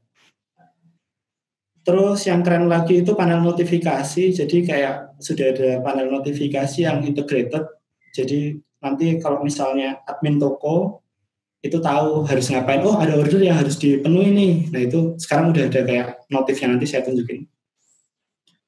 Terus yang lain juga untuk yang bergerak di bidang email marketer atau produk marketer, ada fitur yang keren banget juga namanya customer page. Jadi ini bisa untuk CRM sederhana ya, atau customer relationship management tools. Kita bisa mencari customer yang misalnya sudah pernah order berapa kali, minimal ordernya berapa, kayak gitu dia bisa nanti. Oke, kita mulai dulu halaman onboarding. Nah, ini halaman onboarding yang baru. Mohon maaf, ini tadi kita nggak live ya, karena stepnya banyak. Terus data-datanya juga confidential sih kalau e-commerce, jadi aku screenshotin aja. Nah, kalau perbedaannya sih, yang pertama itu install Jetpack itu mandatory, bukan mandatory sih, sangat disarankan. Bahkan secara UI pun dikasih button yang warnanya merah ya, ini merah jingga, jadi sangat mencolok sekali di sini. Kalau mau di skip, pencet yang bawah. Nah, Jetpack itu sebetulnya juga dibikin sama si Automatic, tadi udah disebutkan Mas Ivan juga. Jadi di Jetpack itu kalau kita install ada beberapa tools yang cukup menarik, seperti Integrated Analytics. Kalau kita nggak pengen connect ke Google Analytics, jadi bisa di store datanya pakai Jetpack. Terus optimasi juga yang basic-basic bisa, kayak misalnya lazy load itu dari si Jetpack juga bisa. Nah, jadi itu sih yang onboarding yang pertama, kalau mau diinstal bisa. Terus itu step 1. Nah, ini step 2. Jadi kalau misalnya tadi kita klik pakai Jetpack, dia langsung akan mendownload dan mengaktifkan. Nah, terus kalau misalnya nih kita pakai si Jetpack, nanti akan login, terus kita ada autentifikasi, terus masuk ke akun Jetpack-nya. Nah, ini kalau pakai Jetpack kita nggak bisa ngelakuin di localhost, jadi harus website publik. Jadi kalau mau coba-coba di localhost agak susah. Oke, terus langkah selanjutnya masih seperti WooCommerce yang lama. Kita ngisi data toko. Ini nanti digunakan untuk pengaturan ongkos kirim. Tadi ada yang tanya kayaknya di Q&A. Terus ada tombol I'm setting up a store for a client. Ini udah saya coba tapi kurang ngerti gunanya apa. Nggak terlalu menarik halaman ini onboardingnya. Nah, kemudian kita juga akan mengisi store kategori. Ini setelah saya cek-cek juga sepertinya nggak ada pengaruhnya di WooCommerce. Jadi ini kayaknya untuk kebutuhan riset WooCommerce saja sih, mengetahui usernya itu seperti apa. Bisa kita continue. Nah, produk tab di sini mulai sedikit berpengaruh terhadap toko. Nah, ini salah satu keunggulan dan kelemahan WooCommerce sih kalau menurut saya. Jadi kalau platform e-commerce lain itu kan secara bisnis proses kan sudah sudah spesifik. Misalnya kalau platform e-commerce yang di Indonesia itu prosesnya begini. Nah, kalau di WordPress itu harus di setup dulu supaya mendapatkan hasil yang kita inginkan. Nah, di sini kita bisa milih yang paling standar sih, namanya physical product. Jadi kalau teman-teman misalnya jualannya kayak baju, jilbab, kayak gitu, sepatu, itu pakai yang physical product. Kalau teman-teman jualannya kayak font, bisa pakai yang download. Nah, di sini ada beberapa plugin-plugin berbayar official punyanya WooCommerce. Jadi ada plugin subscription, membership, composite product, booking, itu beberapa pilihan-pilihan. Nah, kalau saya nih sebagai developer, saya melihat ini 100% saya akan paham kalau yang dimaksud WooCommerce itu ini. Tapi coba teman-teman bayangkan kalau teman-teman itu sebagai pemilik toko nih, pemilik toko yang masih sangat buta dan this is the first time gitu pengen pakai toko e-commerce, pasti melihat ini tuh kayak rasanya intimidating banget. Kenapa sih saya setup store kok perlu melakukan langkah-langkah seperti ini? Jadi di sini kelebihan dan kekurangan WooCommerce, karena WooCommerce itu sangat extensible tadi, tapi bisa jadi intimidating. Jadi sebetulnya kalau teman-teman tim developer itu juga bisa jadi peluang sih. Jadi bisa membuat toko e-commerce yang udah spesifik untuk pasar Indonesia. Oke, nanti ada bedanya kalau kita set produknya virtual. Di WooCommerce ada produk virtual, itu kita nggak perlu set lokasi toko. Tapi kalau produknya fisikal, nanti kita ada set lokasi toko. Oke, selanjutnya bisnis detail. Ini juga sepertinya salah satu kecerdasan UI-nya si WooCommerce. Sebetulnya ini pasti menurut saya form riset juga. Nah, cuman di sini ada tambahan beberapa plugin yang bisa kita install sebagai combine. Jadi ada plugin Market on Facebook, Mailchimp, sama Google Shopping. Ini kalau kita tik atau kita centang, nanti akan diinstal juga bersama plugin-plugin lain kayak apa tadi, Jetpack tadi. Oke, selanjutnya, nah ini yang mulai menarik. Jadi saya sebetulnya jarang sih pakai onboardingnya ini, tapi ini kayaknya fitur baru. Jadi kita bisa milih theme langsung di sini. Jadi tampilannya kayak apa gitu. Nah di sini ada 2 theme yang gratis kalau nggak salah, 2020 sama Storefront. Kalau mau pakai theme yang paid theme juga bisa. Nah akan menarik kalau menurut saya kalau provider hosting bisa membundel layar ini pakai theme-theme tertentu gitu. Jadi misalnya di Exabyte bisa punya banyak theme untuk usernya, kan pasti menarik ya di-combine ke sistem ini. Nah, cuman sayangnya saya coba buka kodenya, tidak ada cara mudah untuk menambahkan data di sini. Karena kayaknya ini halamannya full pakai JavaScript. Mungkin ini responnya juga dari API-nya WordPress, kurang tahu sih. Cuman intinya untuk menambahkan sesuatu ke halaman ini sebagai developer agak sedikit susah. Oke, ini sangat membantu untuk user baru. Nah, terus di sini tadi kalau misalnya kita memilih sesuatu yang berbayar, itu nanti kita akan diarahkan untuk checkout. Tapi saya yakin kalau orang Indonesia kayaknya susah nih membayar $250 atau sekitar 4 juta dengan kurs sekarang untuk bikin blue theme sama booking. Tapi kalau di luar negeri mungkin segitu nggak terlalu mahal karena di sana kan pendapatan per kapitanya lebih tinggi ya.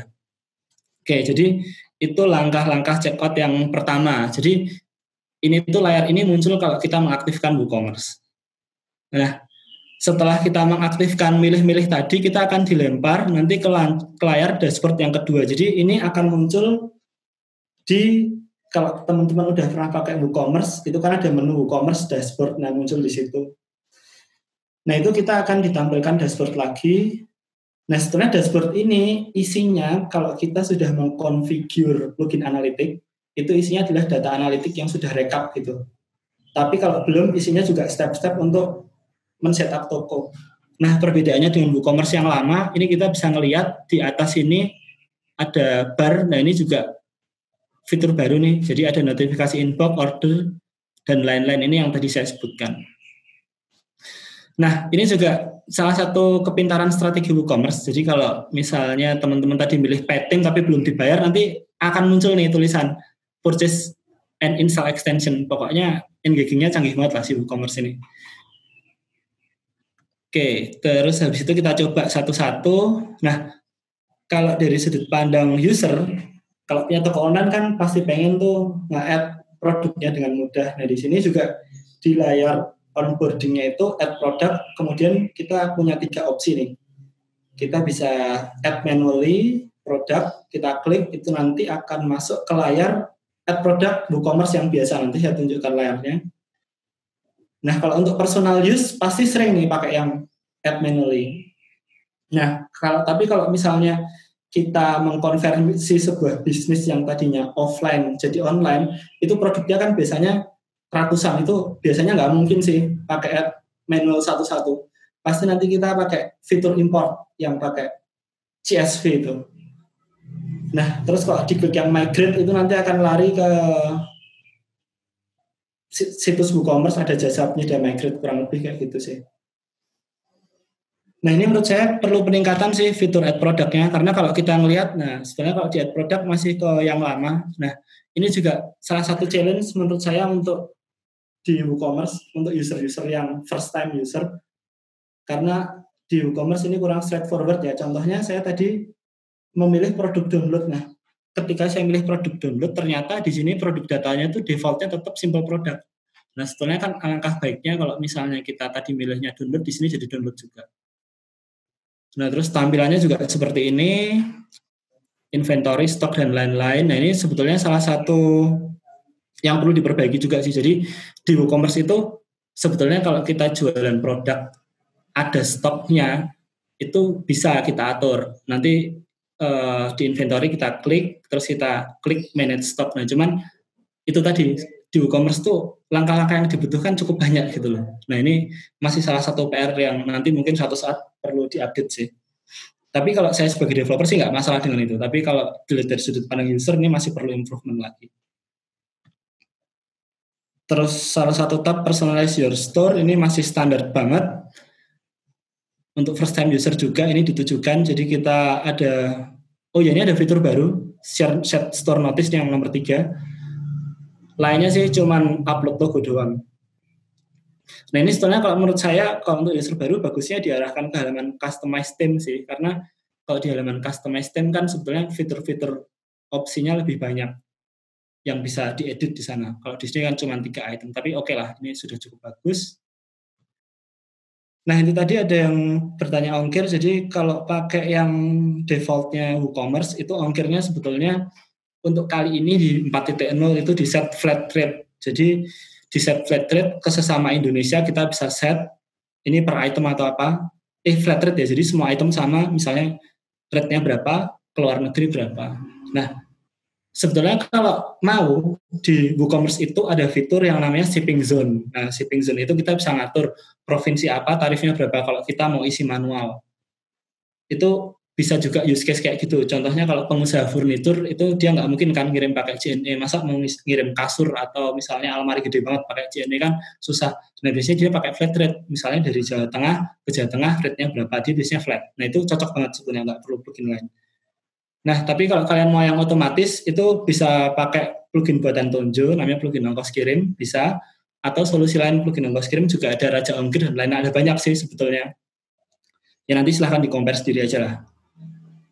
Terus setelah store location tax, nah nih kalau kalian setup perusahaannya PKP atau pengusaha kena pajak, jangan lupa di set tax-nya. Tapi kalau di Indonesia sepertinya jarang, ya tapi intinya bisa lah di set tax-nya. Oke, nah ini selanjutnya mengset itu payment gateway. Nah jadi ini tadi yang saya sebutkan ya, kalau di WooCommerce itu masih cita rasa barat istilahnya. Jadi kalau di barat kan emang PayPal itu kan sangat lumrah ya, karena dengan PayPal itu kan payment-nya menggunakan credit card dan lain-lain. Nah kalau menurut saya sih ini nggak cocok untuk Indonesia, karena orang di Indonesia masih jarang pakai credit card, lebih pakai transfer bank. Nah cuman sayangnya ini harus di-proceed, kalau nggak di-proceed nggak bisa ke halaman selanjutnya. Nah mungkin ini lebih baik sebenarnya kalau bisa disetting ke WooCommerce payment method. Sebenarnya kalau yang dipakai biasanya di WooCommerce kan BACS atau bank transfer ya. Nah ini sayangnya nggak ada linknya di sini. Oke, jadi sebetulnya kalau misalnya nih kita user terus menilai, misalnya kita user di barat, ya kalau user di barat bukan di Indonesia ya, pasti halaman ini udah cukup karena tadi kita udah bisa set shipping, tempat, tax itu penting banget buat luar negeri. Terus payment gateway juga udah pasti langsung jalan. Cuman sayangnya kalau di Indonesia itu setelah langkah ini masih perlu men-set menurut saya minimal sekali. Toko online itu harus punya metode pembayaran bank transfer sama ongkos kirim. Nah ini masih perlu di-setup, perlu di-tweak atau bisa mungkin di-bundle kalau teman-teman tim developer misalnya bikin halaman konfirmasi kayak gitu. Atau kalau mau pakai plugin yang gratis juga pakai Contact Form 7 atau Ninja Form juga bisa lah, ada banyak solusinya. Nah di Tonjo kita menyediakan 2 plugin ini sih untuk konfirmasi pembayaran, jadi bentuknya form sama plugin ongkos kirim. Oke, kesimpulannya halaman onboarding seperti itu ya. Jadi kalau menurut saya udah bagus tapi kurang cocok untuk orang Indonesia, masih perlu tweak gitulah. Nah, terus ini fitur baru yang lain. Nah, ini tadi halaman notifikasi. Nah, ini kayak Facebook, jadi nanti ada bulat-bulat merah atau pointernya, apa yang harus dilakukan. Nah, jadi kalau jadi admin kan enak nih, jadi tahu apa yang harus dilakukan. Misalnya order segini perlu dikirim, atau seperti apa, seperti itu. Jadi ada 4 tab. Info itu pesan-pesan dari si WooCommerce-nya. Order itu order-order yang harus dilakukan. Stok itu jika kita toko online-nya pakai stok. Nah, dia akan memperingatkan stok-stok yang sudah hampir habis itu apa, nanti di situ ada low stock ada di situ. Terus yang penting banget juga di sini ada tab review, bisa diklik juga tab review-nya. Itu kita bisa membalas review user, atau mungkin kalau kurang appropriate bisa kita take out review user-nya. Oke, itu notifikasi yang baru di 4.0 juga. Nah, terus ini CRM, list kontak customer, jadi kita bisa dapat kontaknya. Terus untuk internet marketer yang pengen follow up juga bisa mendapatkan data dari sini, bagus banget nih, bisa di-download. Nah, bagusnya di sini nih, dia bisa difilter. Jadi filternya komprehensif banget untuk sebuah CRM yang kita dapat free ya. Jadi bisa kita memfilter negaranya atau daerahnya, terus ordernya lebih dari sekali atau enggak. Kalau lebih dari sekali kan recurring atau returning user, berarti usernya setia, nah kayak gitu. Atau user yang loyal, dia spend banyak, nah itu bisa difilter di sini sih, menarik banget fitur-fiturnya. Ini fitur-fitur lainnya juga register date, last aktif juga macam-macam sih. Misalnya kita mau cari user yang last aktifnya 1 bulan nggak mampir toko nih, mau di email, itu juga bisa di sini kita bikin blasting. Jadi ini fitur yang menarik banget. Nah, ini notification bar, itu kita bisa bikin notification. Ini untuk promosi ya, biasanya kan toko-toko kan pakai kupon tuh, nah itu bisa dipromosikan di sini. Kuponnya apa, misalnya seperti itu. Oke, jadi itu fitur-fitur baru. Tadi udah dibahas ya, halaman onboarding, terus ada CRM tadi menarik banget. Notifikasi, terus top bar yang ini. Nah, ada 2 fitur lain yang belum saya bahas, yaitu tadi ada action scheduler sama analitik. Analitik. Nah, tapi untuk mengaktifkan fitur analitik itu kita mesti upgrade dulu ke WooCommerce 4.0 biar bisa merasakan. Oke, untuk upgrade WooCommerce, ini tadi yang saya bilang. Jadi salah satu challenge-nya ketika teman-teman punya sebagai business owner ya, memilih WooCommerce, maka perlu ada satu orang technical yang mengelola platform ini. Karena upgrade WooCommerce ini nggak bisa dilakukan otomatis, atau kalau otomatis pun resikonya banyak. Karena WooCommerce ini kan sifatnya transaksi, berarti dia merecord ya. Orang itu membayar ke kita, barangnya sudah dikirim atau belum. Kalau database-nya hilang, bisa jadi sebuah masalah. Beda sama blog. Kalau di blog, di WordPress, kalau data hilang pun itu kan kemungkinan besar itu kan posting, bukan transaksi. Jadi masih lebih safe lah.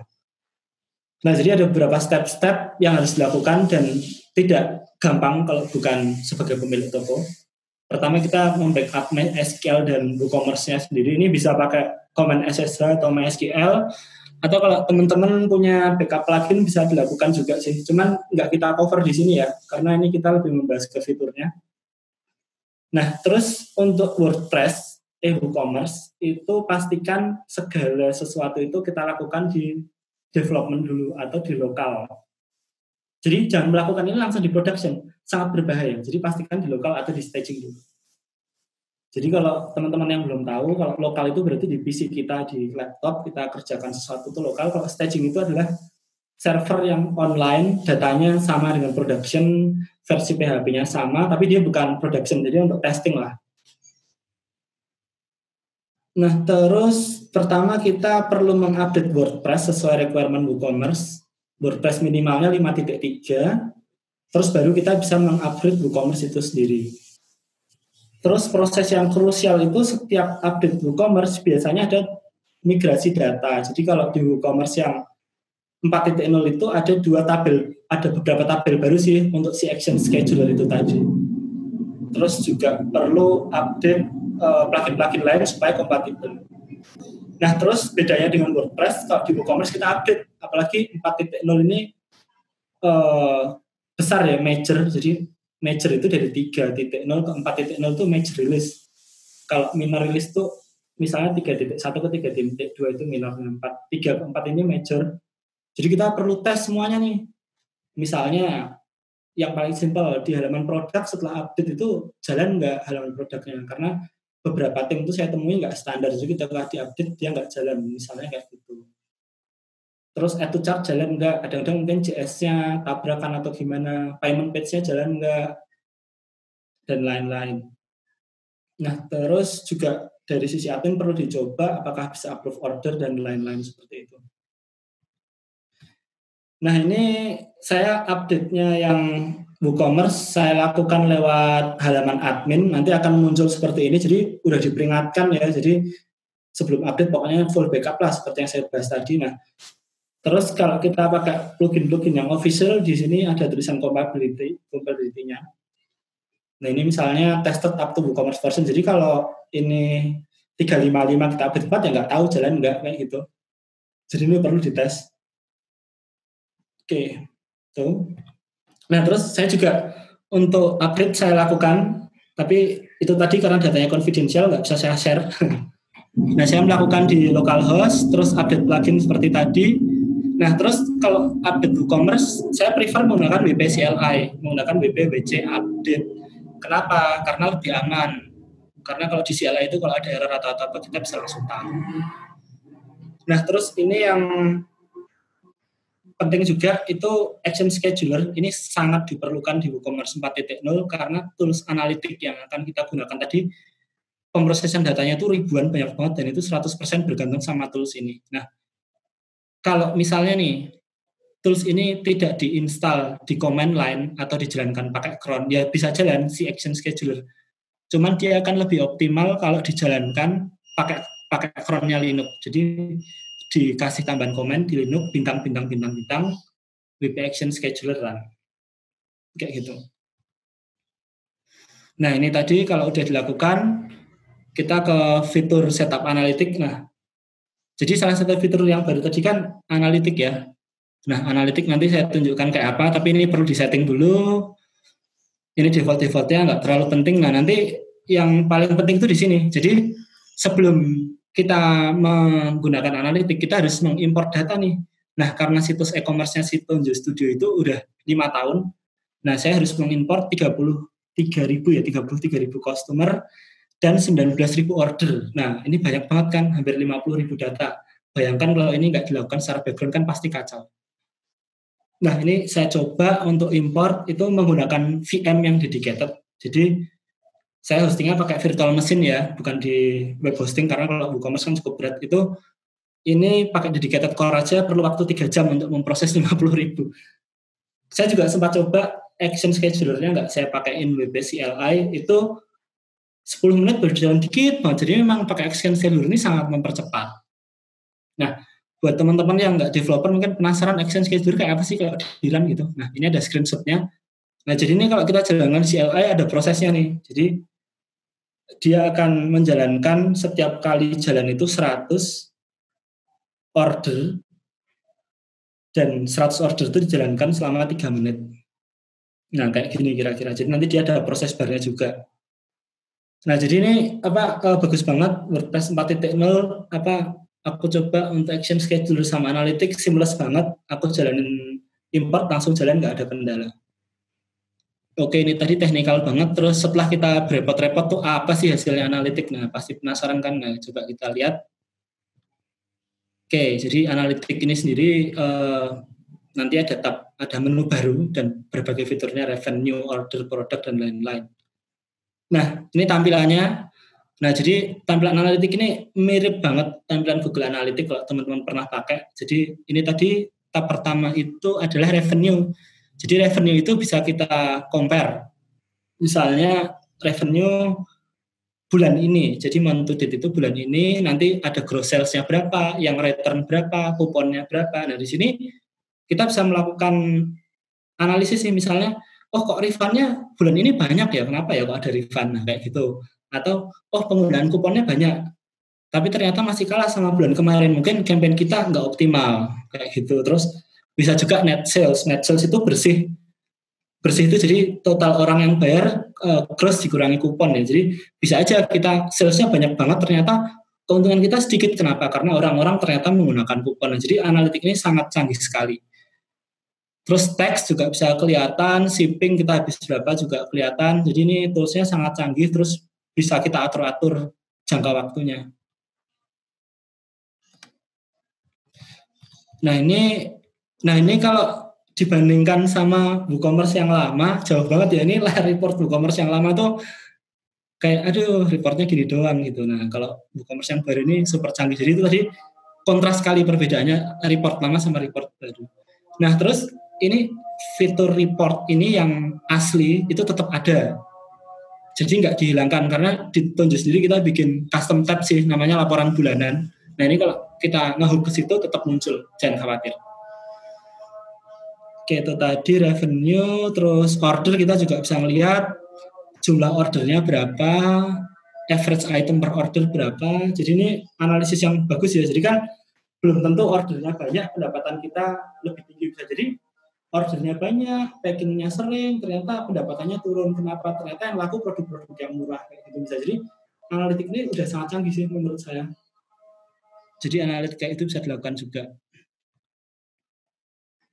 Terus produk juga bisa, jadi misalnya kita menganalisis produk apa yang paling laku, yang paling nggak laku. Jadi kalau misalnya teman-teman udah pernah ngurus toko offline beneran kan, yang ditakutkan kan sebetulnya penumpukan stok. Nah di sini kan bisa dilihat nih produk apa yang nggak laku. Karena kalau penumpukan stok itu berarti dia makan space di gudang tapi barangnya nggak keluar, kayak gitu. Tapi kalau barang yang cepat laku berarti kita harus pesan ke produsen lebih banyak. Nah jadi di sini fitur ini secara basic sudah sangat membantu banget. Terus ini plugin-plugin yang populer apa? Nah ini banyak ya, trial itu paling populer kalau di tempat kita, jumlahnya disclose. Terus personal itu juga populer, ini 2. Terus free Mino itu tim e-commerce kita, jadi bisa ngeliat kayak gini. Ini kalau di yang lama, report lama ada tapi sangat-sangat basic. Jadi kalau yang sekarang sih sangat membantu sekali report analitiknya. Tadi udah, terus nah ini kesimpulan analitik.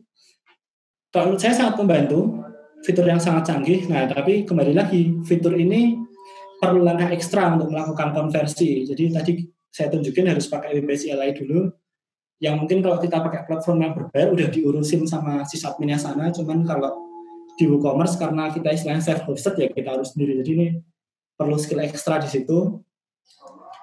Terus bisa juga tadi saya lupa nyebutin di analitik tadi bisa di-download sih kalau kita mau. Jadi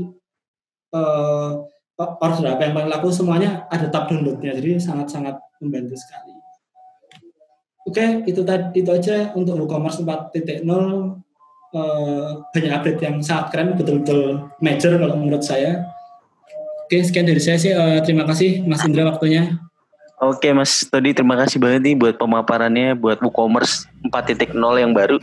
Mas, saya punya pertanyaan pertama nih. Kalau misalnya banyak orang yang pengen running buat WooCommerce nih, sangat disarankan ini environment-nya ini di seperti apa ya Mas? Tadi saya lihat Mas tadi bilang yang buat import aja Mas udah pakai yang udah itu VPS ya Mas kalau nggak salah. Iya, pakai VPS. Kalau misalnya ada orang yang tetap kekeh pengen runningin WooCommerce di self-hosting itu sangat disarankan atau enggak sama sekali, Mas? Nah, jadi sebetulnya kalau dijawab ini cukup menarik pertanyaannya. Jadi kan sebetulnya seperti saya bilang tadi ya, jadi challenge-nya kan mendatangkan user ya. Mm-hmm. Nah, kalau sebetulnya nggak masalah sih pakai self-hosting pertama-tama, karena kan yang penting tokonya running dulu. Orangnya tahu fiturnya apa. Nah nanti kalau sudah lebih serius baru di-upgrade ke yang VPS seperti itu sih. Oke, jadi lihat dari usernya dulu bisa start bisa hosting dulu baru nanti di-move ke VPS. Okay. Ya, karena kan kalau di VPS juga kan beda ya. Jadi kalau di Exabet kan aku yakin kalau yang namanya hosting itu kan istilahnya managed kan. Jadi PHP, MySQL kan ada yang ngurus, backup juga pasti ya disediakan ya Mas Indra ya. Betul. Nah, tapi kalau VPS kan udah harganya lebih mahal dan itu kan unmanaged, betul ya. Jadi kalau managed pasti bayar lagi kan di Exabet ya Mas. Benar, iya.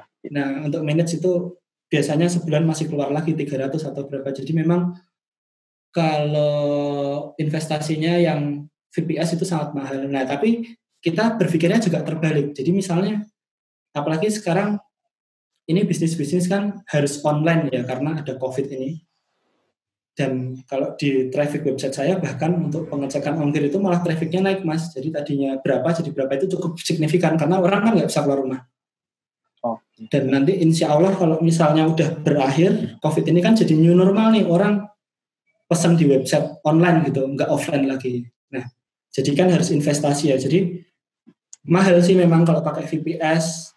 Tapi itu sebetulnya kalau toko online itu pendapatannya kan banyak Mas, pasti ratusan juta. Makanya kan mereka disasar Mas sama dinas pajak. Nah masa nggak bisa sih pendapatan ratusan juta sampai 1 miliar bayar kayak Exabet berapa juta lah untuk VPS-nya gitu kan pasti bisa. Oke, terima kasih Mas penjelasannya. Kita langsung ke Mas Benny Johan nih. Ini salah satu produknya Tonjo Studio juga nih, pengen ditanya. Tonjo Shipping apakah cocok Mas untuk seller yang multi vendor? Nah, yang perlu shipping dengan alamat yang berbeda-beda, dan apakah ada untuk fitur Gojek dan Grab nih Mas? Untuk kedepannya ada nggak tuh? Kalau ada kendala teknis ini cara setupnya KB-nya lengkap nggak? Nah, ini dari Mas Benny Johan. Nah kalau multi vendor itu terus terang kita nggak terlalu mendukung sih karena itu ranahnya secara teknis tuh plugin yang dipakai multi level Mas. Jadi kalau kita mau plugin vendor ya Mas, itu pertama kita kan install WordPress, terus install lagi WooCommerce kan, terus kita install lagi plugin multi vendornya apa. Nah plugin multi vendor itu ada banyak, salah satunya yang sering dipakai kan Dokan. Nah Dokan itu nanti kita bisa nge-set misalnya produk ini bisa dikirim dari mana. Nah itu kita support tapi basic dan tidak terlalu advance. Dan itu nanti akan banyak masalah kalau Dokan itu sendiri kan punya plugin lagi Mas. Jadi bayangkan aja WooCommerce ada plugin hook yang dipakai Dokannya. Jadi kita terus terang kalau multi vendor, kalau hanya mengandalkan plugin saya nggak recommended. Karena ini berarti bisnisnya kan besar. Jadi kalaupun pakai pluginnya Tonjo misalnya, pastikan ada orang yang bisa ngoprek dan kita tidak mensupport sih karena itu sangat spesifik case by case, nggak bisa diimplement di semua orang. Oke, berarti ini harus by request ya Mas ya buat masalah itu, dan harus WooCommerce-nya yang udah bisa multi vendor juga. Iya betul. Nah Mas, pertanyaan selanjutnya nih dari Mas Panji. Jadi kalau misalnya di WooCommerce sendiri ini sudah di-encrypt untuk transaksi jual belinya, atau kita perlu SSL wildcard atau SSL tambahan nih Mas? Perlu nggak? Ini pertanyaan yang sangat bagus juga. Jadi yang namanya transaksi online kan perlu diamankan. Nah, untuk WooCommerce-nya sendiri mendukung untuk HTTPS. Nah, cuman untuk menginstal sesuatu yang sifatnya sertifikat itu harus dilakukan di level hostingnya. Nah, tapi saya rasa sekarang hampir semua hosting sudah mendukung penggunaan Let Encrypt ya. Jadi ketika kita setup Let Encrypt-nya sudah ada. Jadi itu udah bisa lah kalau kita pakai hosting ya, nanti dicek aja. Oke, ini jadi bisa ditanyakan langsung ke hostingnya. Itu udah provide atau belum ya Mas? Oke, pertanyaan selanjutnya adalah ini mau tanya soal dari Mahyulia nih. Kalau WooCommerce ini tidak dilengkapi oleh fitur update atau bulk upload, nah tambahkan satu persatu nih Mas. Hal ini jadi masalah, namun untuk merchant skala besar yang punya ratusan produk ini gimana nih Mas? Tadi kayaknya udah ada. Nah ini pertanyaan yang sangat bagus. Jadi ketika kita berbicara e-commerce yang sesungguhnya, UKM yang sesungguhnya, dia akan mengimport ribuan produk. Nah, kalau di WooCommerce sendiri itu udah ada Mas tool-nya tadi yang namanya import tool tadi. Nah, itu sebetulnya bisa dipakai. Jadi nanti dia akan menyediakan fitur CSV. CSV-nya bisa kita download. Terus setelah CSV-nya di-download, nanti kita bisa isi terus kita upload ulang. Nah, cuman memang kalau pakai fitur yang standarnya si WooCommerce ini, CSV-nya ada beberapa fitur yang kolomnya nggak lengkap gitu loh. Jadi sebetulnya kalau ditunjuk sendiri di e-commerce ngapain sih tugasnya? Nah, tugas kita tuh memastikan toko online yang dibuat itu kan pasti dimodif ya, nggak mungkin toko online pakai tim terus dirilis kan. Nah, memodif supaya data-data yang ada pada kolom e-commerce-nya itu kompatibel dengan importernya itu. Nah, mengubah importer supaya kompatibel sama data ini memang memerlukan pengetahuan teknis, nggak bisa langsung. Oh, jadi dibutuhkan untuk salah satu developer yang benar ngerti WooCommerce dan WordPress-nya juga ya, Mas? Ya, kalau mau yang advance ya, maksudnya mau yang 100% datanya masuk kayak gitu. Tapi kalau sekedar cuman input nama produk, foto, stok itu bisa pakai yang default ada. Sudah sejak WooCommerce 2 atau 3 itu sudah ada. Oke Mas, baik ya. Jadi itu udah dijawab. Jadi jawab juga pertanyaannya Mas Rian karena similar ya pertanyaannya. Nah untuk Mas Prayogo nih pertanyaannya. Mas Todi. Jadi dia untuk payment gateway nih Mas, beberapa penyedia besar pernah punya pengalaman nggak Mas untuk setup payment gateway seperti Mitrans atau Duitku nih. Nah terus nomor 2-nya terkait API ongkos kirim. Ini termasuk handal atau enggak nih Mas yang Raja Ongkir. Terus ketiga itu adalah plugin WooCommerce yang sesuai untuk karakteristik e-commerce di Indonesia apa aja nih Mas bisa rekomendasiin. Boleh Mas produk sendiri nggak Mas? Paketan ini tanyanya ya, satu-satu dulu ya. Nah, jadi ini sebetulnya kita pengalaman implement di e-commerce, pasti kan orang itu membayangkannya kayak Tokopedia, Bukalapak, transaksinya bisa macam-macam ya, itu bagus banget. Nah, sebetulnya itu masalahnya non teknis Mas, kalau yang kita hadapin. Jadi kayak untuk mendaftar ke Mitrans sama Duitku itu kan dibutuhkan persyaratan ya. Jadi misalnya nanti mau mendaftar ke Mitrans atau Duitku sebagai apa? Kamu sebagai perseorangan atau sebagai PT? Kalau sebagai perseorangan syaratnya berikut. Sebagai PT kamu punya NPWP dan lain-lain. Nah, jadi sebetulnya kendalanya lebih di administrasi Mas, bukan di teknisnya. Di administrasi. Kalau teknisnya, ya kalau teknisnya kita download pluginnya, setup key-nya itu sudah langsung bisa jalan. Nah, tapi karena administrasinya lama dan itu bisa berbulan-bulan. Jadi kalau kita pengalaman, semua klien kita arahkan pakai plugin konfirmasi manual.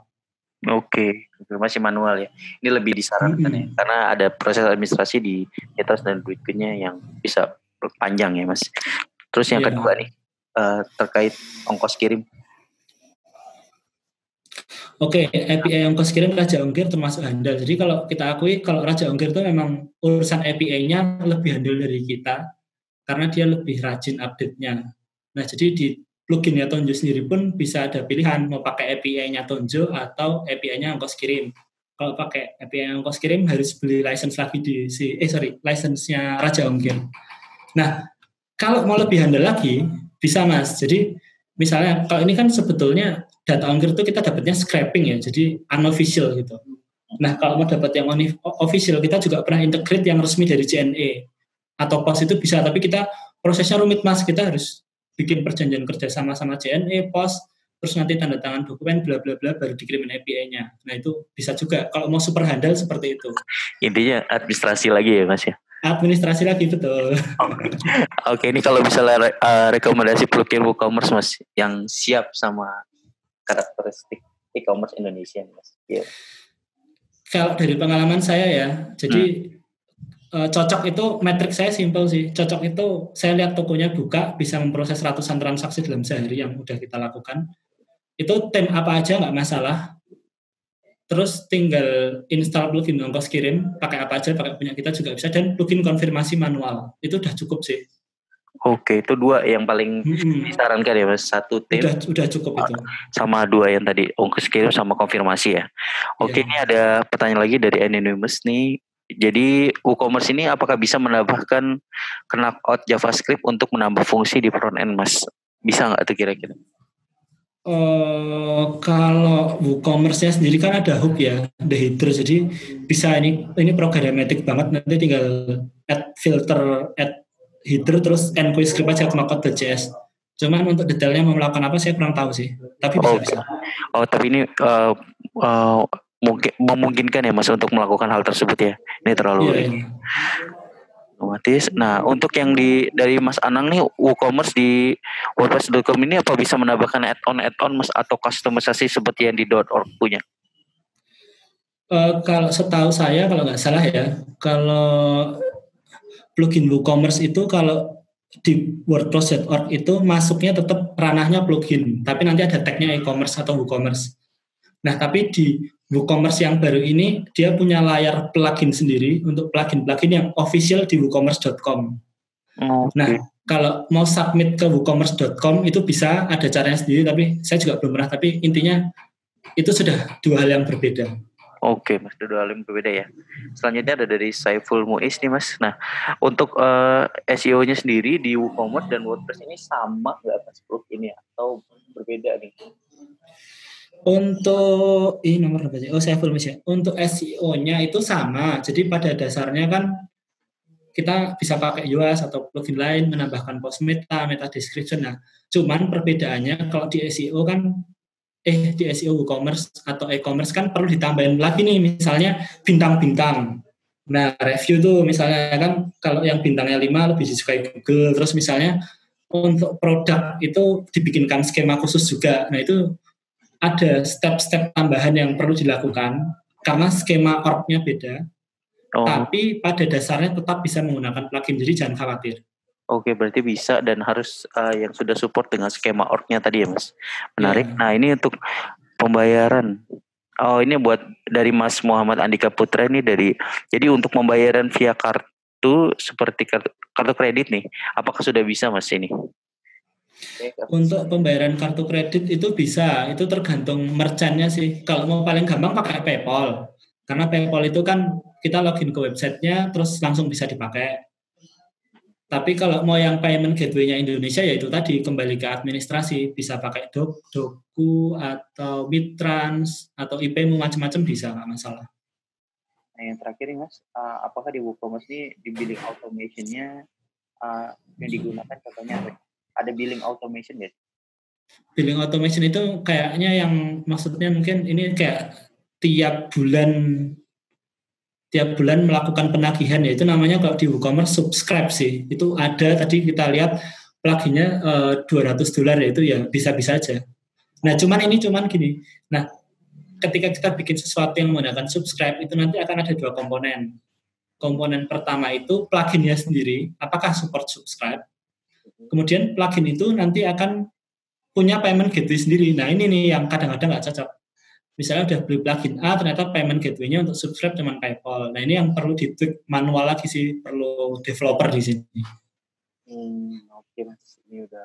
Saya juga punya pertanyaan juga, Mas. Ini soal masalah yang tadi, Mas, kan ada yang kayak ada MailChimp, terus ada Facebook Ads sama Google Ads ini. Ini kalau misalnya kita install juga plugin ya, nanti step-stepnya itu di sana akan jauh lebih mudah nggak sih, Mas? Gitu. Kita akan dikonekkan langsung ke Facebook Ads-nya atau gimana? Oh, ada ya itu pertanyaan bagus. Jawabannya enggak, Mas, itu cuma menginstalkan plugin. Oh, oke. Kita hanya install plugin aja ya? Yes. Nanti kita jadi banyak welcome to the jungle lah kalau udah sampai situ. Oke, siap, Mas. Oke, ini Mas tadi terima kasih banyak buat waktunya loh, Mas. Sharing-sharingnya menarik banget soal WooCommerce 4.0 ini. Dan ya saya dari Exabyte mengucapkan terima kasih banyak, Mas Todi. Jangan ini, Mas, ragu lagi buat nanti join lagi kalau kita ada event Exabyte lagi yang lain, Mas, di Jogja. Oke. Thank you, Mas. Ya, sama-sama. Thank you. Oke, buat kalian nanti yang pengen lebih banyak lagi soal masalah Google Ads dan Facebook tadi yang udah sempat saya bahas tadi, nanti itu akan ada tanggal 21 April di bulan ini juga. Itu nanti pembicaranya langsung dari Mas Rian dan Pak Joseph Rovelin. Jadi kalian bisa langsung ikut ya. Dicek terus di exabyte.co.id/events. Kalian juga bisa langsung ikutan. Dan acara ini gratis dari Exabyte Indonesia. Dan kalau kalian ingin juga berdonasi membantu teman-teman yang kena dampak COVID-19, itu bisa langsung berdonasi juga. Nanti itu akan dananya akan 100% didonasikan dari rekening Exabyte ke kitabisa.com. Saya Agung dari Exabyte Indonesia dan segenap kru yang bekerja hari ini mengucapkan terima kasih. Sampai jumpa lagi di event selanjutnya di Exabyte Digital on Air. Oke, terima kasih. Selamat siang semuanya. Bye-bye. Terima kasih. Terima kasih banyak. Terima kasih semua. Exabytes. Grow your business online.